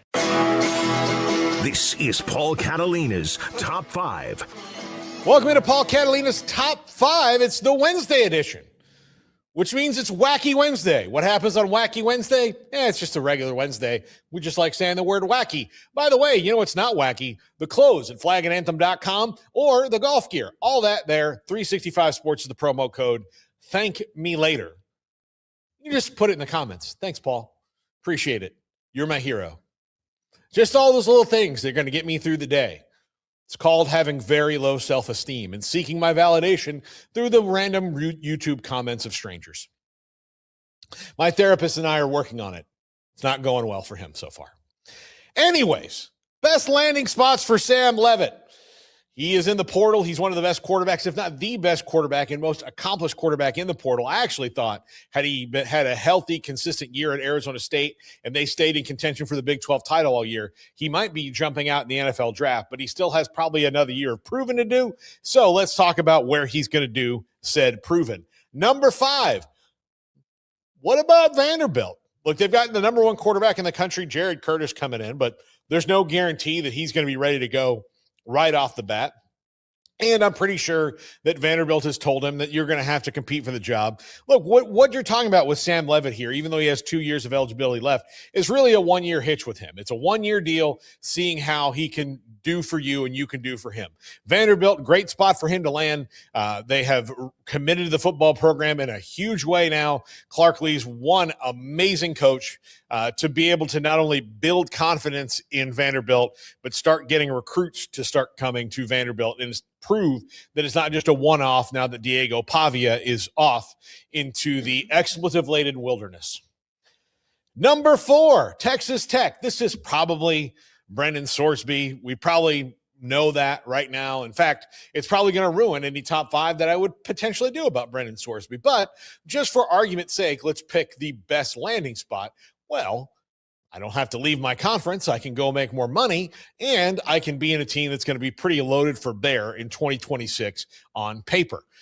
They need a quarterback anyway because of, like I said the other day with DJ Lagway and Texas Tech. Also a good fit, in my opinion, in that you've got a quarterback in Will Hammond who's not going to be back likely until September at the earliest. So, he knows he's not going to play the full year. So it's essentially a wash for Will Hammond. So might as well go get somebody who's really good and carry you on and build some quarterback depth and think about Will Hammond in 2027. To me, I think this is a good spot for him to land. I don't think this is going to be the spot that he lands because I think this is going to be Brendan Sorsby, who actually, in my opinion, just based on his particular skill set, is a little bit of a better fit for Mac Leftwich, pictured here's offense, than Sam Leavitt, although Sam Leavitt's one heck of a quarterback. Number 3. I'm saying it out loud. The Chomps. The Gators. I am a big fan of John Summerall, or I was until this happened. But I still think he's a very good coach. He's a tough coach. He's hard as nails. And he's also bringing in Buster Faulkner, the offensive coordinator from Georgia Tech. I think Buster Faulkner and Sam Leavitt would jive well together, and I think this would be a good match. I cannot talk about this very long because if the mere possibility of it is making my skin crawl, and my skin's about to crawl even more when we get to number 1. But go ahead. Florida, get him. It's fine. Number 2, LSU. The 2, I should have really done 1 and 1A because this is one of the places I think is really going to go all out for him. Although Lane Kiffin did retweet Pete Nakos on DJ Lagway's announcement yesterday. So I think Lane's going to have a lot of lines in the water. I think Lagway's one of them. I'm sure Leavitt is one of them. He'd be crazy not to consider Sam Leavitt jumping into the offense at LSU next year with the skill players that they will be able to probably retain and the ones they'll be able to bring in. And I'm almost positive an offensive line upgrade is on the way no matter what happens at quarterback. So going to LSU for the draft for a 1-year hitch, I think is a fantastic example. And the last Arizona State quarterback that did it, well, his name was Jaden Daniels, and it worked out well for him. So even though this is a completely different coaching staff and a completely different situation, I mean, if Brian Kelly and staff can coach up a Heisman Trophy winner, I mean, say what you will about Lane Kiffin's personality, but I think everybody agrees that if you just put it on the coaching situation, Lane's better. He's a better coach than Brian Kelly. I mean, it's just kind of how it is. And number 1, Miami. This is what they do now. They don't really recruit and develop these guys. They're on 1-year contracts all the way through. Cam Ward worked out well, almost got him to the playoff. Carson Beck did get them to the playoff in spite of the conference inadvertently trying to keep them out with a stupid tiebreaker. But here they are in the playoff, and Malachi Toney's coming back. I don't know who else is coming back in Miami. I don't know who else is coming back on any roster. I do know for a fact that Malachi Toney will be there because, 1, he is Miami through and through, and they're paying him very, very well, and he's done very, very well. He is an old school, would have fit, the 90s Miami teams, Malachi Corley. Not Malachi. Am I talking the right name? Not Malachi Corley. Malachi Toney. Malachi Corley plays for the Browns. His life is much worse. Malachi Toney is an absolutely fantastic player that would have fit in well with the 90s Hurricane teams, the 80s teams, which Mario Cristobal was on. He's got that same kind of swag and vibe to him. I think that that's really good for Miami, and I think if you're going to go get a quarterback and bring him down into Coral Gables, Sam Levitt for Shannon Dawson's offense, especially given you had Cam Ward, you had Carson Beck. I think right in the middle of those guys is Sam Levitt, not nearly as mobile as Cam Ward, but Carson Beck sure as hell wasn't. And they went 10-2. So I think Miami, probably the number one landing spot for him right now, but anything can happen, and there'll be some team out of the blue that might get him because they made him the best offer. Well, that's going to do it for this top five. We've got the Carnival coming up right now. Okay, wow, the wheel violently shaking right now. It almost fell over. Are y'all going to just are you gonna get a comment every day until it breaks, basically? Yeah. So this is a recurring theme about the wheel being broken, Yeah, basically. it was that one I got a little scared. I haven't been until then. If you're making the all-time college football dream team, who would be your number one pick for quarterback? All-time college football dream team. Who? Well, you know who mine would be. It's Tommy Frazier, right? It would be Tommy Frazier, but that means you're not going to throw the ball very much. You're just going to run it down people's throat, and he was a great winner. I'm probably taking, man, I mean, there's like 10 choices, and you can't go wrong. There's a bunch. I mean, Vince Young's hard to pass up on. Yeah. Though. I mean, the dude was just such a freak show and just such a bully out there, and the way he improved his sophomore to junior year in particular, as far as throwing the football and just the leader that he was. And I mean, that dude's like as much of like a kind of bulletproof answer. I almost feel like, just because he had it all, really. He wasn't like the greatest passer ever, but he got better at it, and he was just so hard to stop. So yeah, I think I go Vince Young there. I'm going to make a homer pick as well. I'm going to say Charlie Ward. I think Charlie Ward is one of those guys who could play in any era. And as a matter of fact, was probably a little bit ahead of his time given his skill set. And, we've talked to him several times on the show, and he'll tell you that, he chose the NBA because of the NFL, because he didn't want to bail on his basketball season. He felt like he was getting shortchanged by the NFL, so he went that route. But I think now, look, if Kyler Murray, who I think is a fantastic athlete, is going to be a top overall pick, I think Charlie Ward fits in this era as well. So I would say Charlie Ward. Like Vince Young was probably the first choice just because of. Cam Newton would be a good choice, Newton, like those guys. But yeah, I'll make the homer pick in Charlie Ward. Yeah, I'd have to decide between Vince Young and Cam Newton, and to a lesser degree Tommy Frazier, who is my favorite player, but just he didn't have the size like those guys had. And then I think Cam especially a better passer. But yeah, there's so many greats. So you go Joe Burrow or, whoever. I think Burrow, I looked at Garrett's direction. I think of him, but he had some pretty good players around him too that really helped him. But yeah, as far as individual player, there's some pretty iconic names out there. Okay, first trivia question. This NFL stadium was the site of a bizarre 1976 incident where a small plane crashed into the upper deck. Three Rivers, Memorial Stadium, RFK, or the Vet? Smokey, you were alive in 1976. Hey, barely. I was a high school kid. That's not barely. I don't. You're like 16 years old. Well, Memorial Stadium. That's the Colts back when they were in Baltimore Colts. Yeah. A plane. Okay, Pittsburgh. I'm gonna say RFK. Okay. Well, yeah, this is totally on you, Craig. Do you know this at all, or? No, I don't know this at all. I don't think there's a logical thing because of geography, though. I don't think RFK is the pick because it's Washington, D.C., so they have a better chance of a plane crash. I think this is pretty much a toss-up in any of these four locations. So, I have no earthly idea. Let me say this. Which of those stadiums, there's always one that jumps out at you. RFK's still alive, but we know that they play somewhere else. Memorial Stadium. When was the last time they hosted a game? Well, it's been a very long time. Since 1984. So maybe that's the odd man out.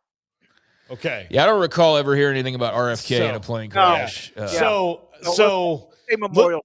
little Andrew over here has a grin on his face. He's laughing, and he's either laughing because you stumbled upon it or you've washed off it. So you're going Memorial Stadium. There's always a little bit of something that pops out, and that's the first stadium, because I'm like, wait a minute, do they even exist anymore? So I'll say Memorial Stadium. Okay, let's go Memorial Stadium. Oh, that was dang it, they figured it out. Yeah. On December 19th, 1976, just minutes after the Steelers beat the Colts 40-14, a single-engine Piper Cherokee flown by Donald Kroner crashed into the upper deck of Memorial Stadium. Miraculously, serious fan injuries were avoided because many had already left due to the blowout. Kroner was later arrested and served jail time for reckless flying and related charges. One of the strangest, very off-field, but not that off-field. Like, it started way off-field, and they got pretty damn close. Where'd that stadium come from? Yeah. I'm seeing pictures of it now, and it was a smaller plane. It still could have done a lot of damage, so they were lucky that was apparently a blowout and a bunch of people had left because, it's like propped up, sitting on its nose basically vertically in the upper deck there. So, that could have been really, really bad. Yeah, Kroner is lucky to have to serve jail time and not grave time after that. Okay, next trivia question. What do we got? Which NBA player became known for his audacious troll tactics against LeBron James? Is it Draymond? Is it Lance Stevenson? Lance Stevenson. Oh, it's Lance Stevenson. Yeah, I feel like it's Lance Stevenson. Lance Stevenson, who is it Abraham Lincoln that he's got tattooed on his neck? I have no idea. The $5 bill? No idea. Yeah, it is Lance Stevenson. Yeah, known for his tactics against LeBron James, including blowing in his ear. And that's one of the all-time sports memes is him blowing in LeBron's ear. I've seen that for years and years at this point. Yeah, shoving, choke gesture. These psychological maneuvers made their matchups in the playoffs highly entertaining. The rivalry eventually mellowed in 2018 when they briefly became teammates with the Lakers. I'm sure LeBron loved that. Well, he had to sign off on it, so he must have not cared too much about it because Lance Stevenson's not going to L.A. without LeBron's approval. Yeah. So, maybe water under the bridge. I didn't follow this feud past this, like, blowing in the ear moment, really, so I couldn't tell you the first thing about it. But, I do remember Lance Stevenson trolling LeBron. Okay, poll questions. Which lower-ranked team upset would you like most to see? 42% want James Madison. Go JMU Sports News. Our fourth president to win over Oregon. Tulane over Ole Miss, 23%. A lot of more Miami support than we really need to see here. 22%. And Bama over OU at 13%. I don't know how I feel about those last two. I welcome the Miami fans. Welcome you fans. I'm glad to have you voting on this poll. Let's piss off every major fan base and tell them we don't like them. But no, I'm all for the Miami fans, and they've got a lot of reason to be confident in the game this weekend. But, that's not one where I think a lot of people are – there's like an underdog scenario in that game or the Alabama-Oklahoma game. And then for Tulane and Ole Miss, I mean – if Lane Kiffin was still at Ole Miss, maybe that's the number one pick. You want to see him fall and what that would look like. But with him out of the picture, that takes a lot of the oomph out of like the upset aspect of that as far as like craving to see something. So, I think I would go James Madison over Oregon. I mean, it would just be such a shock given that Oregon's not had to deal with their head coach leaving. Everything's pretty much upright in place other than a few guys who have been injured, and it appears like they could be getting some good health updates. So, I mean, they're good as gold, and that would be a massive, massive upset. Whereas if Tulane beats Ole Miss, that would be a massive upset too. But you at least go, all right, the coach left, and there's players that, like there's some stuff going on there. There's no reason for Oregon to lose to JMU. That's involving anything outside of just getting out X and O'd, basically. So that to me would be the craziest upset of the weekend. Yeah, Bob Chesney showing Oregon what they're in for as he heads to UCLA would kind of be hilarious.